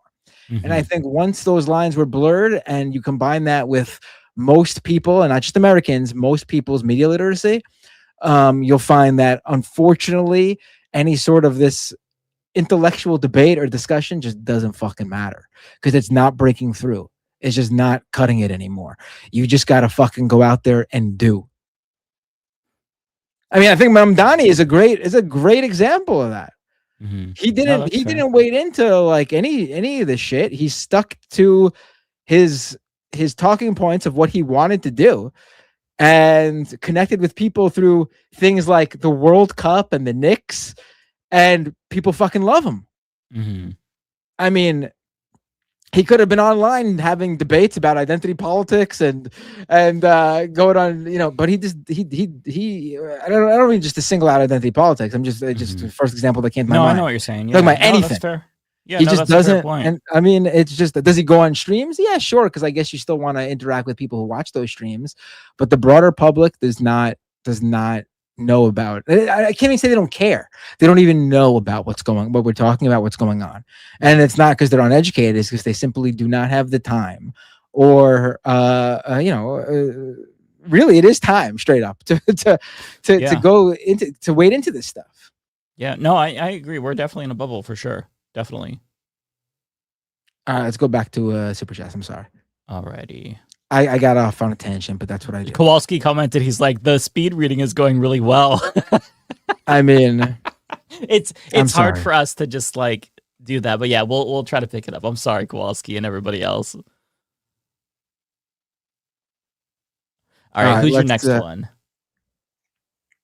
From the bottom, we got narrator with a super chat, $10 super chat. Thank you, narrator. Jasmine Crockett was bad. Okay, I paid money to say it. You are speaking over a black person that is only pointing out the racism. All right, I get what narrator's trying to do here. Narrator, I think you're speaking of crossing lines. I think you're crossing the line now with the. But I get what you're trying to do here, and I do think there's a difference between actually sincerely saying you should listen to people of color because of their lived experiences, and then there's a much more commonly, frequently used thing here that's used to shut up people, where you claim that very thing. A lot of centrists and moderates partake in that. I just saw a thing on Threads that was on Threads. Do you believe this shit? Now, really wading in here on Threads. One of the big fucking things right now is someone said that calling white leftists call black politicians the establishment because they really want to say the N-word. I mean, that's a perfect example. That's the perfect example of that's a crazy take of you weaponizing identity politics in a completely disingenuous way. And I get that's what narrator's trying to criticize here, but I feel like when you do it about 20 times in a row, then you're actually ruining your own point. Yeah. Matt, do you want to take over so I can just go to the bathroom really quick and get some water? Sure, I thought you were gonna be like, Matt, you want to just fucking take over so I can just get out of here and you could ramble on for hours? Read all of them. I'll be right back. I can't help myself.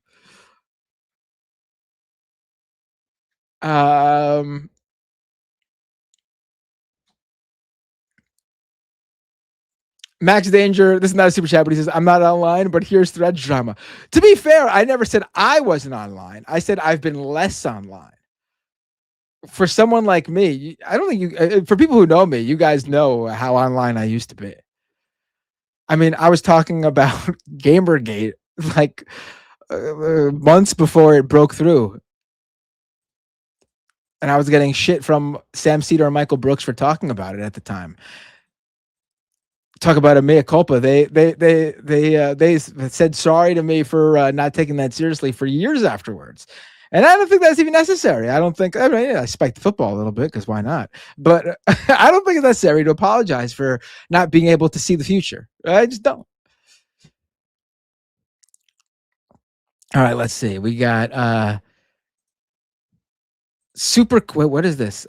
Super quick. Where? I can't. Here we go. Super quick. Deathstroke MC says, Zionist Wesley Bell is being sued for assault, battery, and negligence. Is that true? I don't know enough about that. Is it? What are the allegations? And if they rise to such a level, again, I'm not going to go into it because I don't know what the assault and battery is. But okay, sorry. Goofy Goober Prime with a $10 super chat. Finally, a conversation I want to talk about. Hey, Matt, what two teams do you believe will be the finalists for the World Cup? Also, you have some banger shirts. Show them more often. Oh, thank you. I will. Why not? Who I believe will be the finalists is different from who I want to be the finalists. I believe it is likely we'll see a rematch between France and Argentina from last World Cup. That looks to be the way things are going, quite frankly. Do I want to see that? You know what? I wouldn't mind seeing it. It's not my first choice, but I do think it'd be a really good match. What I would like to see is anyone versus Norway. I want Norway to take it all the way so bad. So I was at the Norway-Brazil game. I went to the World Cup game. I did not pay for the ticket. I went there as a journalist. just before anyone starts talking about me being hoity-toity and paying for thousands of dollars for World Cup seats. I would not have went if I wasn't given a ticket for my job. And I was really impressed with Norway. They played against Brazil and eliminated Brazil in a way that I did not know that Norway team was capable of. And also Holland is fucking amazing. He seems like, not only is he amazing on the pitch, but he's looks to be an amazing person in real life. He seems like an actual good dude. And it's not very often that a major athlete who's 6'5" and looks like he does seems to be a good person. Maybe someone will come out with something and use this against me and say I have to apologize for saying Erling Haaland looks to be like a good guy. But as far as I know, he seems like a good person. The synopsis with the member super chat. Great show today. How has it been 3 years following you, Matt? I don't know. I don't know how it's been 3 years, but I appreciate it. And thank you for the support, the synopsis. Old Man Philly. Thanks for my Thursday Binder fix, Emma on Leftist Mafia. Instead of calling Emma's backup band the MMBBs, could we go with MB squared? That's actually what we called Matt and Mike Mondays for a little bit. If you go way back to when Michael Brooks and myself would host the Majority Report on Mondays. See, way back when Sam would take off on Mondays to give himself a 3-day weekend. And so the day where the B team would take over was Mondays. And so people would call it MB squared. So I don't think we could use that because Michael Brooks is the MB squared. But I appreciate the idea. Toy Box Brie with a super chat. Pick me Mitch needs to make up his mind already. Kowalski, the super chat. Mike is sitting high being right now, but little does he know that he promoted me. And when the cringe of my farmers only page is made public, it will shake the whole mafia like an animated triangle. Tokyo Hans with a 200 yen super chat. Here's like 2 cents, Matt. I appreciate the callback. That's great. I want to be clear. I wasn't making fun of you for being cheap because I don't think you are. You give a lot via super chat. I was making fun of yen for fooling Americans. I guess we should make fun of Americans then for looking at yen and definitely. seeing, 1,000 yen.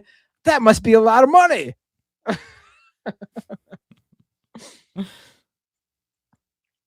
Although it is pretty funny, I just said I was mocking yen. I know what you were saying, though. It is Americans that take the L. I like the concept of mocking a monetary value. Tropical Ding Dong with a super chat. Onion headline. DNC vows to replace Graham Plattner with establishment grapist. Foresto Montero with a super chat. The way the initial story about Plattner's exes left out the big story makes me suspicious that he was an op from the beginning. No, I don't think. I think we did not get conspiratorial or anything like that. I think no. And someone pointed out before that how can I call him say he still had his politics were legit and leftist when he worked for Blackwater or whatever. And I think that's also misconstruing what I'm saying. Whether or not you whatever you call his politics, whether you consider them to be leftist or not, that's not what I'm saying. I'm saying what he believes and what he espoused, however you want to classify it. I think he wasn't lying about that. That's all I'm saying. And we also have to get beyond the idea that this guy couldn't have had these politics because of insert whatever it is that you don't like about him. And there's a number of things, obviously, because leftists can do bad things. People on the left can, unfortunately, do bad things like the things Plattner is being accused of or the things that are in Plattner's history. We can't have this like fallacy where like no true leftist or whatever. It seems wrong.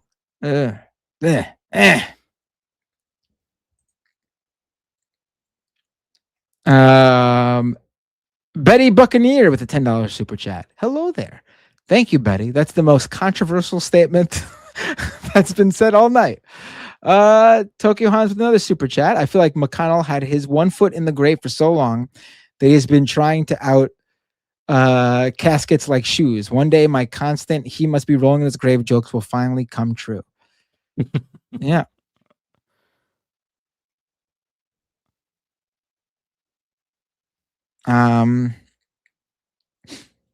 Amateur. I can't read the rest of their username because it's being cut off. Amateur something. Amateur. Do you see it? Oh, there we go. Amateur Pawn with a super chat. It's been a full-on week from the online left. People have been tense. I think we should all come together, hold hands, and dance on Mitch's grave. We can't even do that.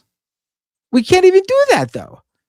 We could preemptively dance because we know it's coming, right? Like he's kind of 1 foot in, 1 foot out. I think we could celebrate a little bit, and then when we get the actual headline, then we have the biggest celebration ever. And I won't be even controversial for doing that. Everybody will be with me for being happy about somebody dying because that man is objectively a demon. So it'll be nice. Even liberals will be like, and some conservatives will be happy. So it'll be a big day for the country. But we don't want to party with the conservatives who are happy because they don't like him because they feel like, and this is insane to me, they feel like he's not right wing enough. Yeah, they have no idea what he did for them. He's like the fucking kingpin of everything that happened that in their favor.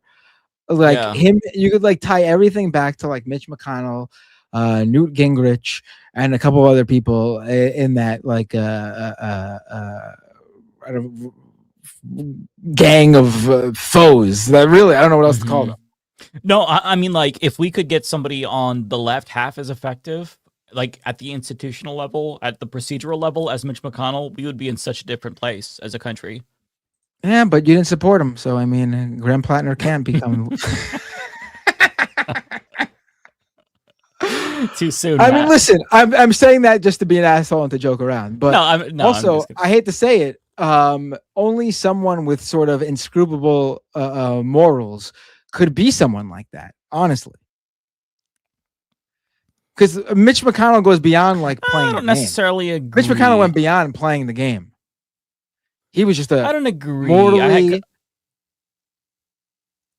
like I think AOC is a good example of someone who's plays smart politics. That's not Mitch McConnell. No. I totally agree with that. Yeah.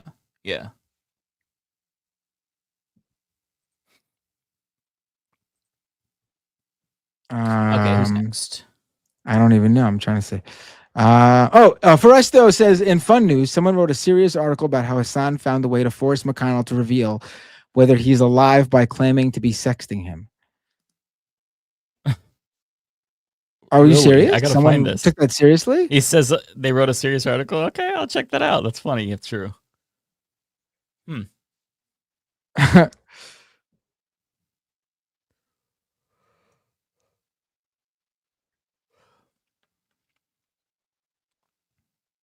All right, let's go to the next. If you could find that though, I'm trying to. I can't find it while I'm trying to talk though. Tropical Ding Dong with the super chat. I still thought David was Mike till tags went up. I don't think they look alike at all. Maybe it's just like because we're in the same. Like if you were making a character from scratch, David and I's defaults would be relatively similar. Like we're not that far apart on the character creator slider. Maybe I'm not sure. I guess maybe because like, I guess if you just tune into YouTube and you're not familiar with everybody, the Humanist Report and the Rational National do feel like they could be a similar in like content. I don't know how to explain it. I mean, I'm not we saying have you guys nearly look identical alike. politics. We're both white guys with basic white guy names. We have a similar delivery, I think. That's a little bit more laid back. I mean, it's hard to say. Binder or Bust 9960. Welcome. Became a supporter on YouTube. Became a YouTube member. Wow. Thank you so much. What a very specific username you've committed to for the rest of your YouTube. I appreciate that. Narrator with a member for 36 months super chat. Bernie Sanders is a Zionist, right? And I think that's another point. Like, if Zionist is a deal breaker, then you can't really support Bernie or Brad Lander. I mean, I feel like you need to also add in that he's not like a right-wing Zionist. I think I would prefer no Zionists. I'd prefer anti-Zionists. But I don't know. I guess I live in a world where I can't always get that. And you got to support people who are with you on 99% of the issues. I mean, yeah, Bernie's a liberal Zionist, which is awful, but objectively speaking, he is one of the best senators, if not the best senator on the issue of Israel-Palestine. It sucks that the bar is in hell, but that's where we're at. So, you take Oh, and Ashley says Bernie ain't no Zionist. I'm sorry to say, and I say this is a Bernie. Yeah, he is a Zionist. He is. If you need to know what the definition of Zionist is, I think. Yeah. So other people are shocked. Grit says, "How is Bernie a Zionist?" LOL.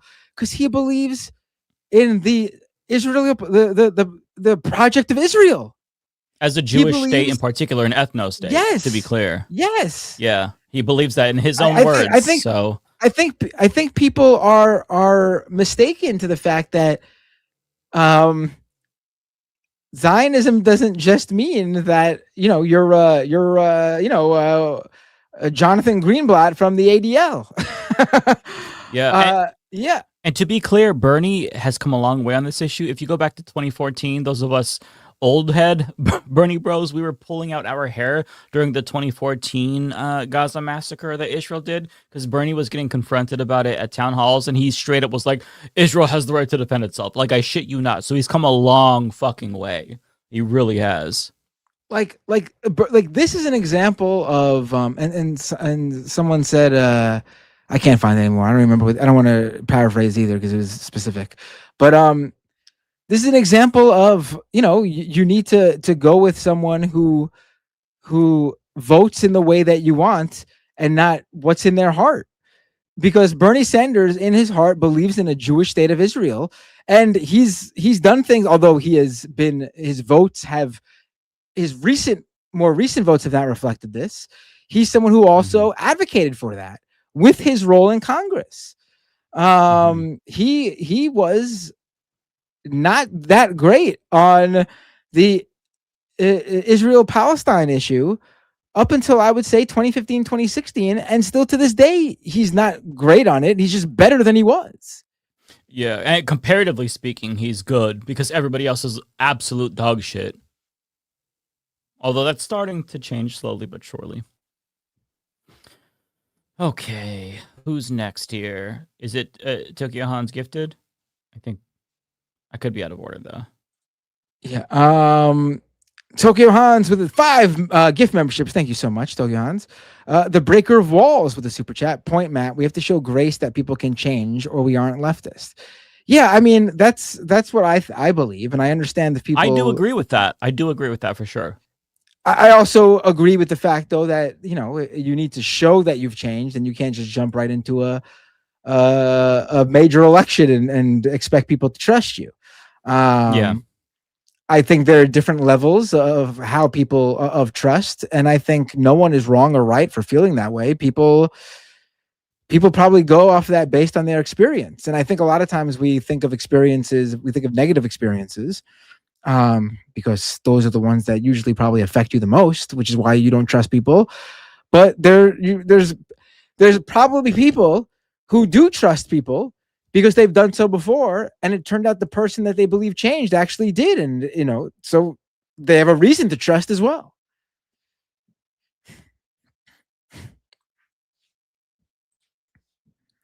The Bay Photo says, so how about Trump meddling in the World Cup? LOL. I do think, listen, I don't think the U.S. team was great. I think they had their worst game ever. This U.S. team, I'm not saying the worst game ever for U.S., but this U.S. team had their worst game ever in terms of at least the World Cup tournament. I do think the Trump thing got to their heads. I think when you have the entire world chiming in, especially if you are a player in the game and you see other players, other coaches, some of which you might play with and be your teammates at the club level when you're playing outside the World Cup, that without a doubt has to affect you. Where they're talking about how the U.S. is cheating and shit, and you're on the team. I never want to hear a Republican say again that an athlete should shut up and just dribble or just stick to sports. When the opposite happened, the politician waded into sports issues that they should not have waded into, and had an effect on the players that without a doubt affected the outcome of the game. Would the U.S. have won otherwise? Who knows? I don't think so. But would they have had such a poor showing on the field to the point where it was embarrassing? I find that possible, but also hard to believe. I think that without a doubt mess with their heads. Okay. I mean, look how Belgium was celebrating after their fourth goal. They were doing the Trump dance to make fun of the U.S. They were without a doubt emboldened by it. They were playing like, we're going to show these fucking Yankees what's up.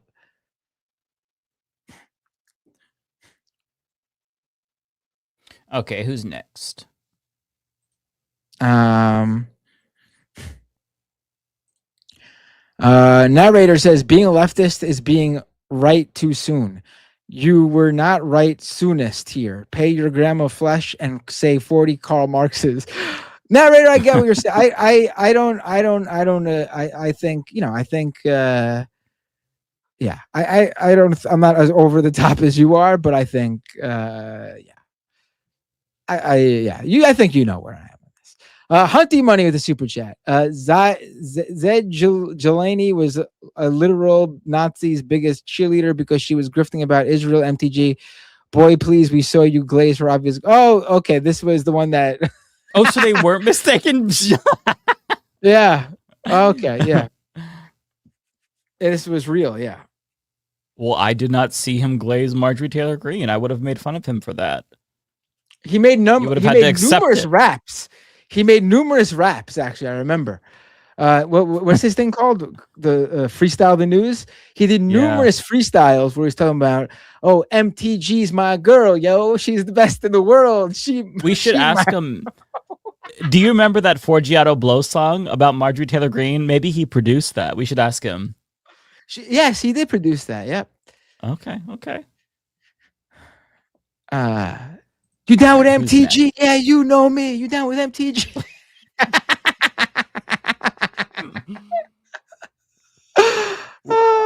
We've reached the delirious point in the super chats. We haven't gone this long in a while, so we're both going to be so fucking delirious by the time this is over. We still have not gone below 100, by the way, just FYI. Oh my God. Bro, we just hit below 100. That was it. We got 99 super chats left. It shows 101 for me, so... I got 99 problems, and a super chat is literally all 99 of them. Do you have any more?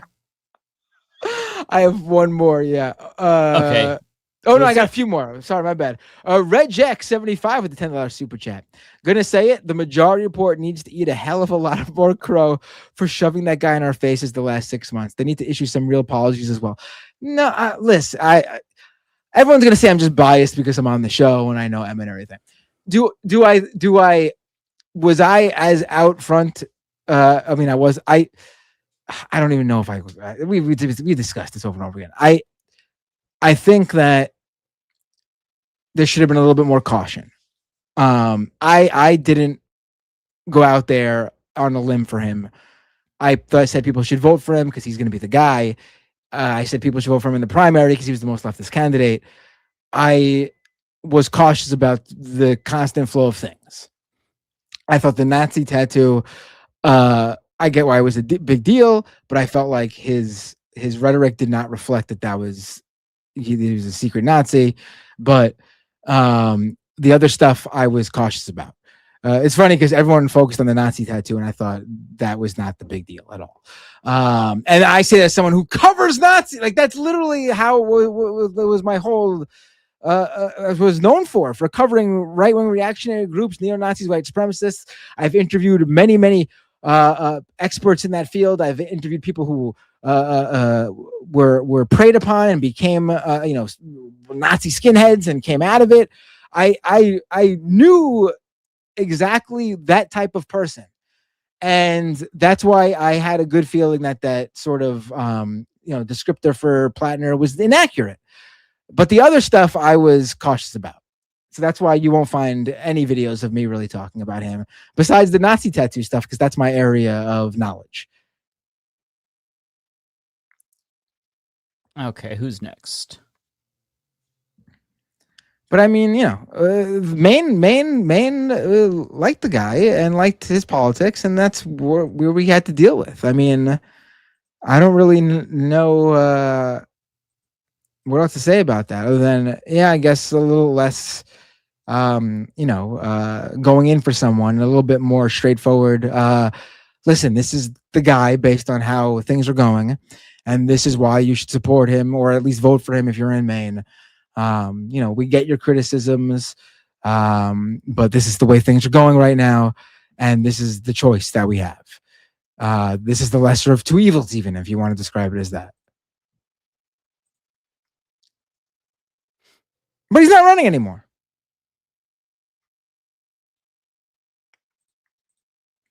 I think that's it for me, unless I got some new. Oh wait, C. DeGenemer says unionizing my workplace, real you electrolysis. They're bouncing our paychecks and union busting. We've been walking out at Lakewood's location. Very good, nice. Oh wait, I got one more. I got 3 more new ones that came in through the bottom. Okay, I couldn't find the Jinmer one, but don't worry about it. It was really old. Well, I'll start at the bottom again. Okay. Goofy Goober Prime with $10 super chat. Your reply warmed my heart. I was torn watching Norway, Brazil, but as a Norwegian, I'm greatly enjoying this World Cup, especially seeing Norway fans showing their cultural silliness in Times Square. All for I can't speak Norwegian, but I like Norway. I thought they. I mean, I'm a fan of anyone who hasn't won before. I would like to see a new team win. Also, I know a lot of people hate Argentina, but I really do like Messi. I think very rarely do you see someone who's called the best who actually like hands down is the best. And I say this as someone who cheers against who jeers him and roots against him because he's on Inter Miami in MLS, and I am an NYCFC fan, and I have to boo him when NYCFC plays them. But completely no bias. Messi is that good, and so I would like to see him play another World Cup because I think he's got it in him. And I think if he loses, if he doesn't go the whole way, I think there's less of a reason for him to do it again. And if Argentina does win, though, I think he's going to go. He's almost certainly going to go for one more because he wants to tie Pele's record of 3 World Cup wins. That's just my insane view of things. But if it's down to Norway, Argentina, I'm rooting for Norway, but would also be happy if Argentina wins. Maz says Argentina is the only non-European country left. Well, I would say to many people that's debatable about them being non-European. If anything, Argentina is the most European South American country left.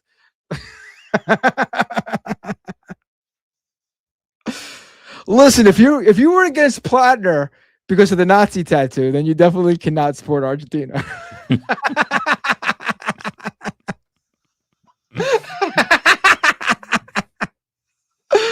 All right, let's go to Emily Schmidt with a super chat. I just paid to say that I love Mike and Binder banter. Don't apologize for talking so much. Highlight of my week. Thank you, Emily. Well, thank you. Sometimes I feel like we're delirious, or I am at least. And shit, not you again with the super chat. I'm stuck at work tonight. Holy shit, what a clusterfuck. You talking about work or this show? Oh, this one. Okay. Different one. Here we go. Okay. Is that all you have, Matt? Because I'll start going. Yeah, that's all for me. I'll go as fast as I can. We have 98 So I will go as fast as I possibly can because I want to try to read all of them. I'm getting tired. So, okay.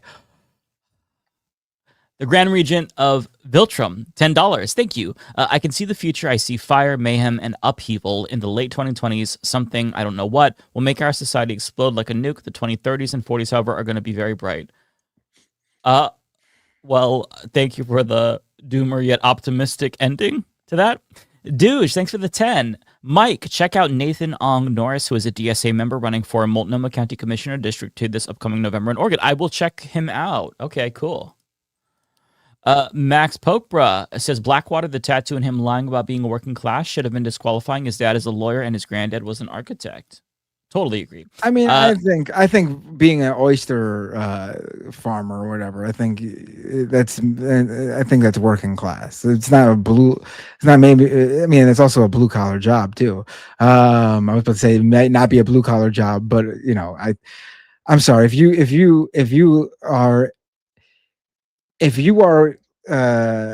using your labor in some way. I think the definition of working class is very. Some people's definition of working class is very outdated, and it only serves, I think, to further give fuel to the wealthy to further divide people. Like there are people who consider like a teacher not to be working class because it's not a blue collar job, and I mean that's ridiculous. I think the point is that he's more they really played up this idea that he was like this poverty-stricken kid who's poverty drafted, when in actuality his family was much more like wealthier. But I don't know enough about that. But no, yeah, I see your point too. Thank you, Tyler, for being a member for 42 months. Really appreciate that. Seven Cyclops says Maynard here voted for Plattner. If we aren't given a policy aligned replacement, a majority of us will be sitting out general election. Yeah, and I don't blame you for that, honestly. Anupam says, not to be rude, but you remember when I sent Mike a super chat last week saying Plattner should drop out, and half the chat called me a dunce. Oops. Tropical Ding Dong says McConnell remaining technically alive for an extra 3 weeks because of a cheap procedural maneuver is exactly how he would have wanted to go out. 1,000%. Wanda, thanks for the 20. I want to publicly thank you for defending black and brown leftists who came under attack by white leftists for not endorsing Plattner. Public apologies owed to Chris Rabb for the attacks he endured. Love to you, Mike. Well, thank you so much, Wanda. I appreciate that. Yeah, Chris Rabb was dragged pretty hard, and I really felt bad for him. Wait, what happened? What did he do? I think that he was getting shit for not endorsing Plattner, because he kind of like voiced the same criticisms that like some of us are voicing, and yeah, I mean, I think it was smart politics to just not say anything. Honestly, yeah, and that was kind of his position. He was sitting it out because he had endorsed. I mean, AOC was asked. AOC was asked, and she just said she didn't wade into that race. I mean, that was a smart thing to do. Yeah. It was like, hey, you're endorsing Darla Lisa, so why wouldn't you endorse him? And that it was like, that was sort of my own personal way of touching on it. It was not something I wanted to really talk about. Aside from that whole aspect about whether he was a Nazi or whatever, because again, that was an area where I was knowledgeable about. Yeah. Degenmer, thank you so much for the member chat. Unionizing my work, real you electrosis. We're bouncing our paychecks and union busting. We've been walking out at Lakewood's location. That is awesome. Power to you. All the support in the world to you. Unknown, thanks for the £5. Count Bin Face got more votes than Reform in the London mayor election. Also, if you want a good laugh, look up official monster raving loony. I will. The UK, they're always up to some shenanigans. I love it. ABS says, do you think Graham dropping out will lead to a new progressive or establishment Democrat replacing him? Has the left lost credibility because of this? I think that he's going to get replaced. I hope that it's Troy Jackson based on what I know so far, which is little. He seems cool. He supports Medicare for all. Don't know about other policies. In terms of credibility, I think the credibility will be strained with a lot of leftists of color. I hope that can be rebuilt in the future. And I think that's possible, hopefully, if there is some introspection. Anupam says Susan Collins has a negative 17 approval rating in a D+10 state. Just the boring normal Dem would have won. Oh well, hope Jackson or Bellows is the nominee. Yeah, but that's not true though. That's not true either because Mills was polling badly against Collins.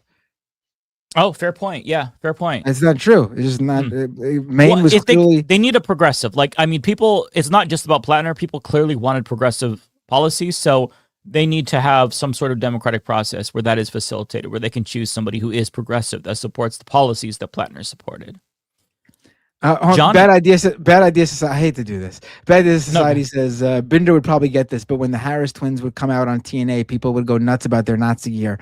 I hadn't a clue about that stuff at the time, right? And their Nazi gear was literally the SS symbol, and even that one, like the only universally like recognized Nazi symbol for the vast majority of people is the swastika. I know everyone in this chat will start yelling, but what about this one and this one and this one? You got to leave this political bubble that we're in, where we know what the insignias and the logos and their wink winks and their not so subtle wink winks either. We know, but most people would only recognize the swastika. I mean, that's why the right started using the black sun. And remember that Ron DeSantis video? A lot of people don't know that. Yeah. No, yeah, Americans are not very savvy when it comes to these things. Our education sucks. I'm reading this comment is funny from Johnny. No offense, but have you noticed that people with glasses tend to be unhinged? Jimmy Dore, Michael Tracy, Matt Walsh, Benny Johnson, James Carville. I carry the weight of all glasses people on my shoulders, man. It's lonely. That's a good point you bring up. I will try to not be unhinged as a glasses wearing person. And I'm getting new glasses. Hopefully they should come in tomorrow. So maybe they'll make me appear less unhinged. Okay. Gorgonzola says, wanted to shout out a candidate running in my legislative district here in Southern AZ who was endorsed by Tucson DSA, Miranda Lopez, for LD21. Hell yeah. Thank you for shouting her out. Fargonaut, Mike and Lance, if either of you were in a snoring contest, which of you would be loud? I don't know. I've never slept next to Lance. And Mike, I gotta say, I read that first as snorting contest, and I was gonna say, what the fuck were you guys talking about before I got on the show? I feel like what were you guys talking about? My brain is such like mashed potatoes right now that like everything is gonna make me laugh. So I apologize if I have the giggles, but that's funny. And Mike, since you said you nose snore, were you told what it sounded like? It'd be funny. Do you mouth snore too? I don't know. You are so obsessed with snoring, Fargana, and I find it fascinating. I'm wondering what your fascination is with snoring. It's peculiar, but it's funny. It's funny. It's endearing. Not really. Rachel Atwood says, I'll campaign for whoever in Maine, hopefully TJ, Troy Jackson. Yeah. Narrator, caveat, I'm not claiming any Plattner evidence is false. I believe he needs to drop out. There's a lesson about response to earlier red flags, period. Chicken Warrior, I hate seeing all the, thanks for the 10. I hate seeing all the left wing and fighting over Plattner thing. The Republicans are destroying the world, but instead of uniting and trying to get past all this to take back the Senate, we're fighting. We're fighting, but I think that it's a necessary fight to be had. I think that these things are important. We have to hash it out to move forward. I do believe that. Meta says, I didn't even know people were fighting, honestly. I had no idea.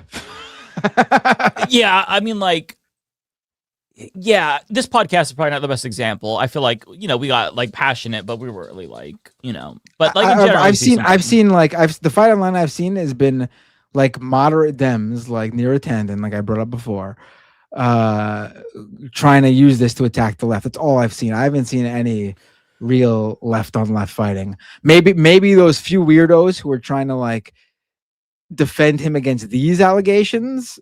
But that's about it. And those people deserve to be roundly. I've still seen a lot of people defending criticized from the rape, which is just. I haven't seen that. I've just seen like a handful. It's a lot more like contained and niche. It's in like comment sections, but you still see a lot of people. So yeah, but it's not. I don't think it's the majority, thankfully. Anyways, Meta says they dummy mandered Texas. I sure hope so. Octawolf says gas is $3.69 in Texas before Trump was elected. It was $2.30. Oh wow, that's quite the jump. Chicken Warrior, thanks for the 10. Like I see progressives doing the "I told you so" and corpo Democrats trying to use this as a way to destroy progressive politics. We will never win unless we stick together. Plattner is just one guy. I totally agree on your broader point. I hope that like my points don't come across as "I told you so," because again, I have fucked up countless times and have had to be humbled. It's just a matter of like we have to hold each other accountable because we all have different perspectives, different blind spots, different lived experiences, and I feel like it's really important that if we see one of our own kind of like failing morally, then we call them out. I hope that people would still like keep that same energy with me. I'm like, I don't plan on quitting this, so at some point I'm going to fuck up. We're all human beings. We're all going to fuck up. So we just have to try to take criticism, take it on the chin, let it roll off our shoulders and not get offended, but absorb the good information and the good faith criticism from allies. Because if we don't do that, we turn into TYT where we crash out from criticism. We don't want to do that. So You know what, Mike? Fuck you. Okay, fuck you. suck my balls, Binder.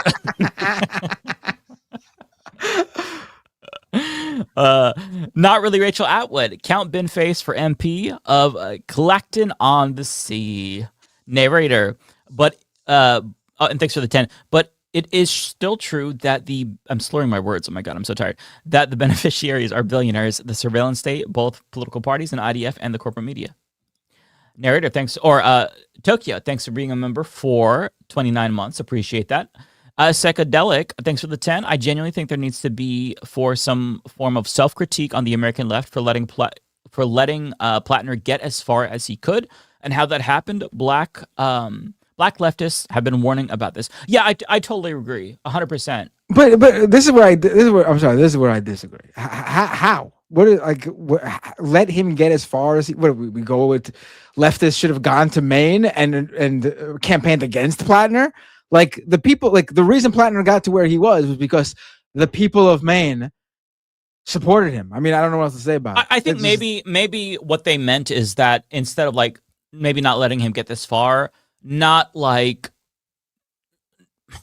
jumped on the bandwagon and rode as hard and defended every single thing. Maybe that's kind of I think if that's what they mean, then okay, yes.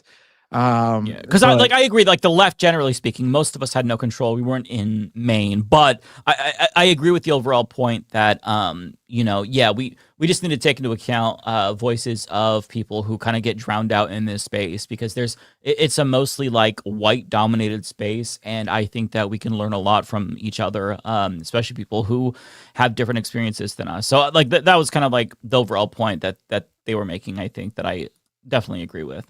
Narrator, thanks for the 10. Is it true the beneficiaries have unfathomable power? It is true. I'm sorry.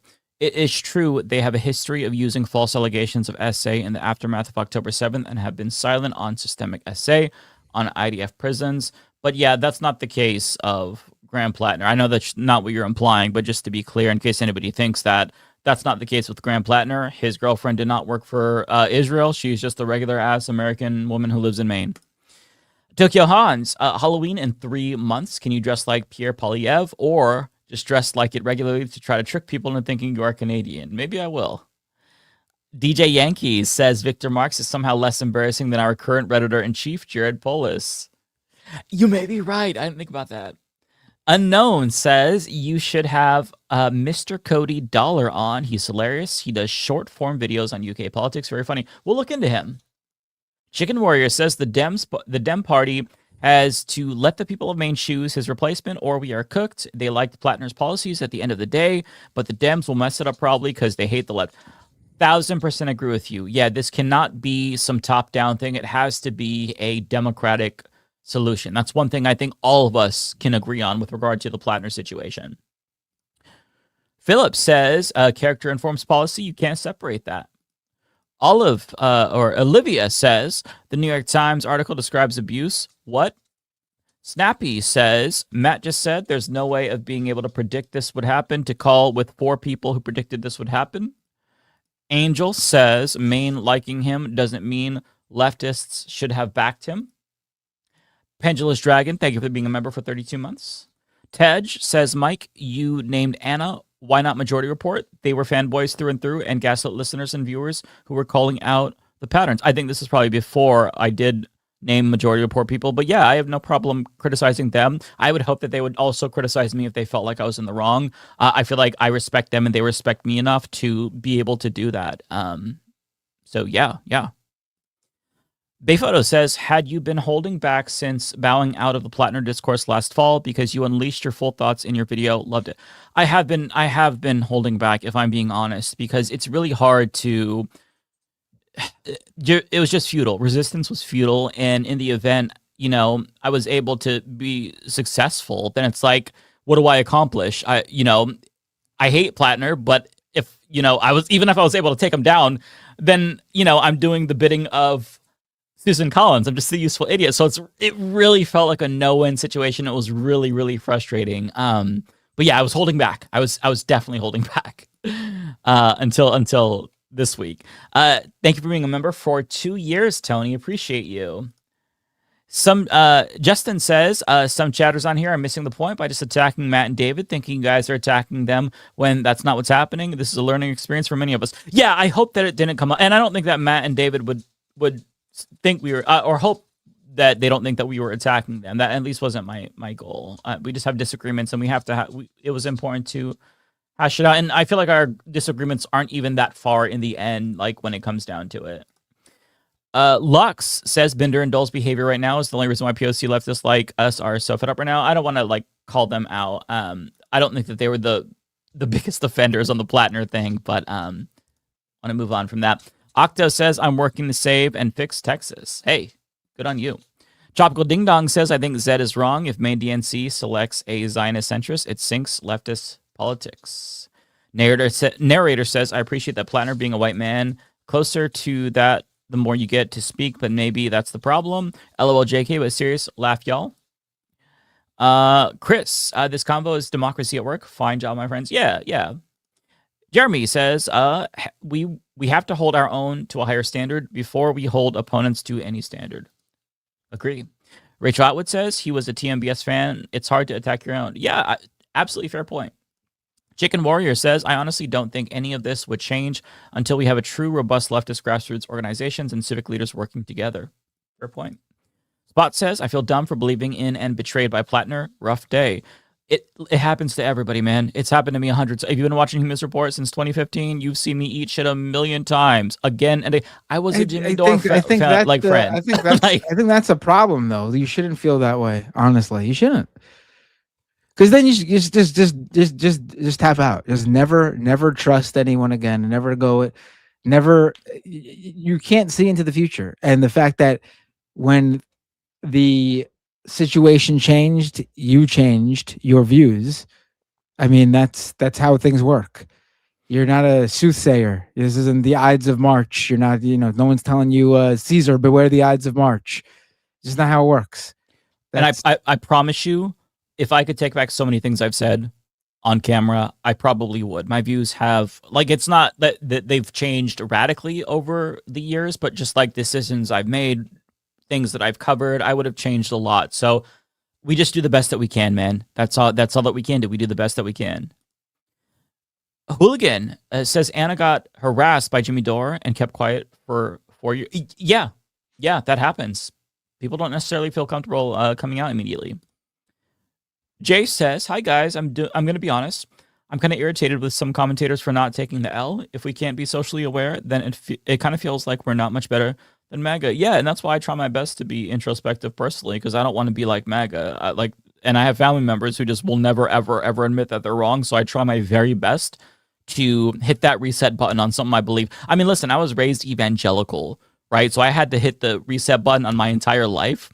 So I have trained myself to try to question my own beliefs. And sometimes it's hard still, as objective as I try to be, it's hard to admit that you're wrong. We do the best we can, man. We're human. So, but yeah, I agree with your overall point. Narrator, we need consensus on general trajectory. This infighting will not accomplish utopia when everyone is on the same mind. Spirit, white fatigue is so real. All they need is a precious white man, mascot of masculinity, daddy figure. His apology video was classic abuse talk. Yeah, we didn't talk about his video. His video was dog shit, and it was really appropriate that there was some bird shit behind his shoulder. It was didn't even watch it. I just needed to know he was dropping out. I don't give a shit about what he has to say. Yeah, it's not worth watching that. It's 11 minutes of him not taking accountability, blaming the establishment for the allegation. It's just, you would just get infuriated by it. So I would don't watch. If you haven't seen it, don't watch it. He drops out. He says he's dropping out at the 7-minute mark. That's all we need to know. Hunty says Zed pretending he didn't deride Nazi Marjorie Taylor Greene. Okay, I'm gonna have to ask him about that. Okay, that's funny. Jeremy Elwood says, Abdul, though, did you see the debate? Abdul, I did not see the whole debate. I've only seen clips. I do want to watch the full debate. I do have a video, though, about Abdul tomorrow. Based says, purity politics is why we'll never get any type of power. Between that and the lack of support for due process, we're going to have this convo forever. I don't think this is purity politics, but I respect your comment. Thank you. Snappy, I and probably most chatters here still love Binder, Emma, Kyle. Yeah, of course, you absolutely should. Kyle and Crystal, the reason we are roasting them is because we want them to be better. Yeah, I don't think there's any bad blood and any hate towards them. I think that part of it is like if somebody has a position you disagree with vehemently and you respect them so much, it's even harder, right? So yeah, no, I don't think that they would take criticism as hate for sure. Super duper full. Thanks for the 20. Cavernacle did a great video on Plattner with a lot of facts I didn't hear before. Mike was a welcome voice of reason to not feel insane about my reservations. Fuck Plattner for even thinking of running for office. Well, thank you for the chat. Spot says I should have known better and assumed with the Blackwater thing that he's a bit of a monster. Honestly ashamed of myself. Did not know the quotes you read till today either, so I need to research better. Terabyte says, it does seem like two convos, one where we as leftists make sure people like Plattner are not elected, and the second, what do we do when someone like Plattner is elected, the lesser of two evils? Yeah, good point. Jeremy Elwood, shush, said Zed Jabrani. I almost said Zoran. Ryan Chan, I defended Plattner having flashbacks about what happened to Alex Morse. The Dem machine framed Morse saying he had sexual misconduct / pedophilia, got progressives to circle fire. Obvious misjudgment. Not really Rachel Atwood. Plattner's trash, hands down. Recombat vets in Congress. How many polite centrist D's and R's have done unspeakable things in war and face no consequences? Jeremy Elwood says, how's Mitch? I'm worried about his health. Yeah, you and me both. Whew. Okay, we're almost there. Dirty Pirate, looking forward to Zed Tabani's Why Left the White Left video for being mixed up with Zed Jelani. Morton says, what should the role be for people that are skilled in violence within the left coalition? I can't think of any successful leftist movement that didn't accommodate soldiers, officers, and war vets. I think that Cabernacle made a great point. They should be helpful with the Socialist Rifle Association. They should teach people how to, shoot firearms, shit like that. That'd be a great role to play. That would actually be really helpful. Organizing, great role. Things like that. Octawolf, I did a baggage search for me online and found nothing, so that's why I'm getting ready for a future run in the Texas State Legislature. Well, hey, good for you, man. Adrian says, please, guys, it's Rebecca, I missed her. She wasn't able to come on tonight. She might come on next week. I'm not sure, though. But she'll be back at some point for sure. The Breaker of Walls. I, too, spoke to Mitch McConnell for 20 minutes on the phone today. He said, pass Medicare for all. That sounds like something you'd say. Comrade Girl says, what has been McConnell's status? Why has it been so secretive? I'm sorry about that. Does the secretive nature imply anything? Also, the ending of the memorial video got to me. I think it does. I think the secretive nature does imply something, for sure. Fly Chomper Fly, Mike sent you an email, re-perspective on McConnell. Okay, I'll try to remember to check that out. Lennon Lover, you guys should have Tennessee Brondo on as a guest. I will look into Tennessee Brondo. I'm not familiar with them. Reject says, in happier news, I'll be canvassing signatures with ESDSA down south this weekend for the Eugene Clean Energy Fund modeled after the same in Portland. Everyone get organized in your community. Hell yes, good for you. Soul Aperture says, cocaine Mitch, never forget. Ryan Chan says, disgusting that Neera Tanden has been implying El Sayed is involved with sexual misconduct and trying to lump with Plattner. That's exactly what my video about tomorrow is about. Her and Sarah Hayes doing that.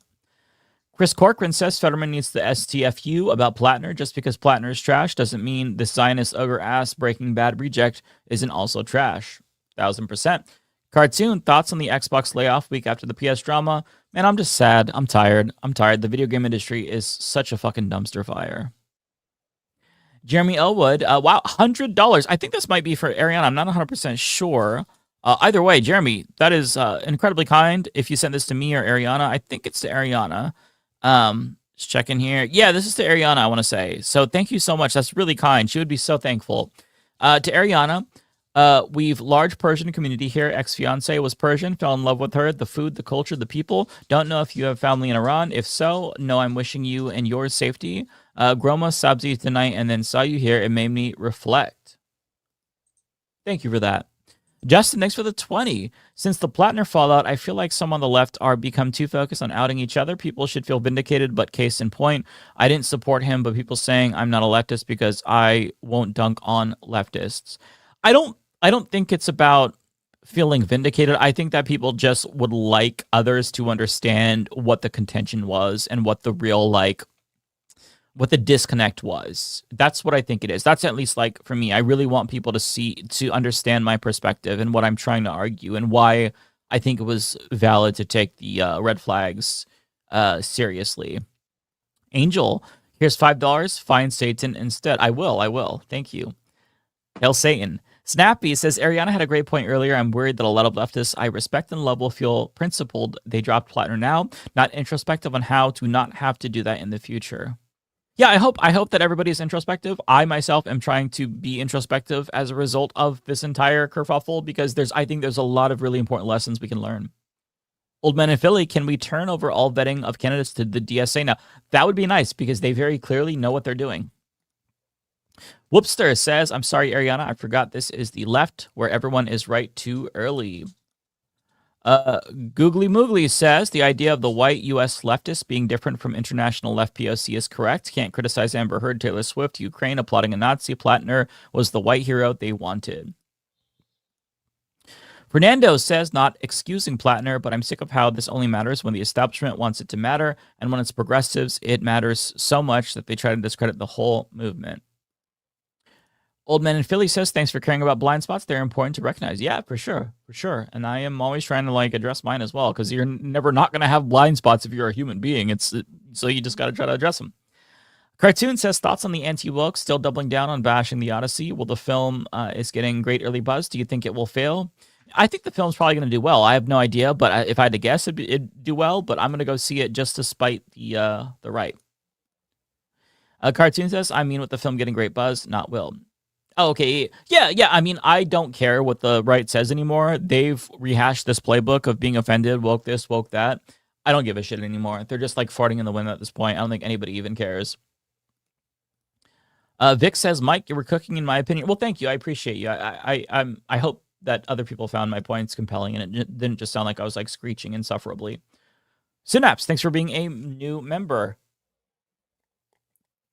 Reaching the end, everybody. Sorry. Cartoon. Also, thoughts on soccer team get the Trump curse? I mean, listen, the Knicks curse, the Trump curse, the soccer curse. Yeah, Trump can't interfere. If Trump's there, they're going to lose. That's just it's a law of nature now. Jeremy, thanks for the gifted membership. Appreciate that. And Kowalski, the Mafia got a little Goodfellas tonight. Matt, if Mike invites you to a cabin upstate, just be careful. Narrator, Jasmine Crockett was bad. Okay, I paid money to say it. You are speaking over. Okay, this was the one that was already read. Jay Steinheimer, super sticker. Thank you so much. Shit, not you again. This felt like a kid trapped in divorce court. Ouch. Bigamio. Matt, did you debate on of the primary gamer? Oh, one of the primary Gamergate supporters on air. Was it Sargon of Akkad? I don't think I ever debated Sargon of Akkad. That was Michael Brooks. He debated Sargon. I don't remember who I debated. I know I debated Paul Elam, who is a very prominent men's rights activist. Okay. But I'm trying to remember who else. I can't remember, but I definitely didn't. I don't think Sargon of Akkad definitely made 4 or 5 videos about me. So maybe that's what you saw. Yeah. Oh, wow. I didn't know this lore. Tokyo, thanks for the 1,000 yen.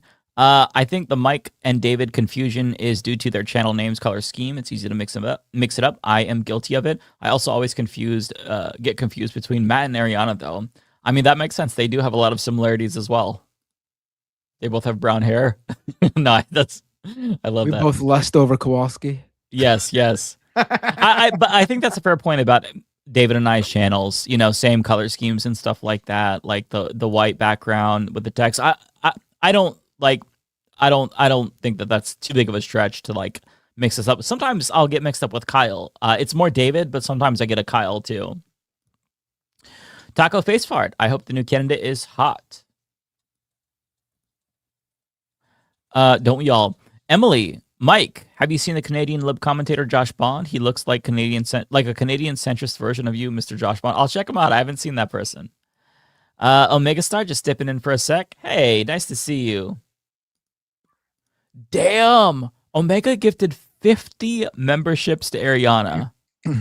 That is crazy. I'm gonna take a picture so that way she can see this, because she's gonna lose her shit. That's insane. Thank you so much for doing that, Omega. She's really gonna appreciate that. Drayden says, everyone who dismissed the NYT article owes apologies, myself included. I uncritically listened to the wrong voices about the first allegations, lost my way. I don't think you have to. I don't think you need to. No, I'm sorry. This one says, to paraphrase a TERF's writings, it takes a great deal of courage to defend against your enemies, but it takes a great deal more to defend against your friends. Yeah, very, very fair point. Alexis says, being a mercenary is worse than being a vet. Psychedelic says, okay, there's a clarification. Well, you don't have to send more for clarification. I'm sorry. What I mean is the bandwagon shit. There were also a lot of red flags with like Blackwater, but I wasn't saying we should go up to Maine or anything. Let's not be silly. I know he because of his policies. Yeah, okay. So that's what I figured you were saying as well. Bayphoto says, talk to Mitch for exactly 20 minutes. He says he's not coming out of hiding until you return his calls, Mike. He just wants to talk for like 20 minutes. I'm not going to call him back. So that's it, everybody. We did it. We got through every single super chat. My throat is dry. I feel like I'm going to die, but we did it. It's tough work. Who are we going to raid? Let's see. Oh, I forgot all about Twitch. I don't even have it open on my computer. I wonder if I have Twitch. I have Twitch. Joey Bag of Donuts, resubscriber, Prime subscriber for 19 months. Just got off the phone with Mitch. I just think that was funnier than any of the other ones that had like a long, like creative idea. Just got off the phone with Mitch alone is way funnier to me for some reason. Oh, so we should raid actual Jake. He's on still. All right, let's do that. All right, everybody. Thank you all so much. much Everyone, great show tonight. I had a lot of fun. I did too.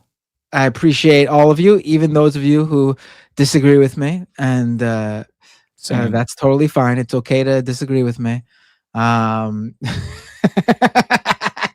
Have a good night. You all take care. Oh, wait. I forgot to press the start raid button. 1 second. Okay. Otherwise, I think if you press it, it'll... You guys have no idea how much it took me to just sit back and not talk when Mike was reading those super chats. I was really... It was... I was using... Some of you might have saw I was like back here. I purposely sat that way to keep away from the microphone so I could just...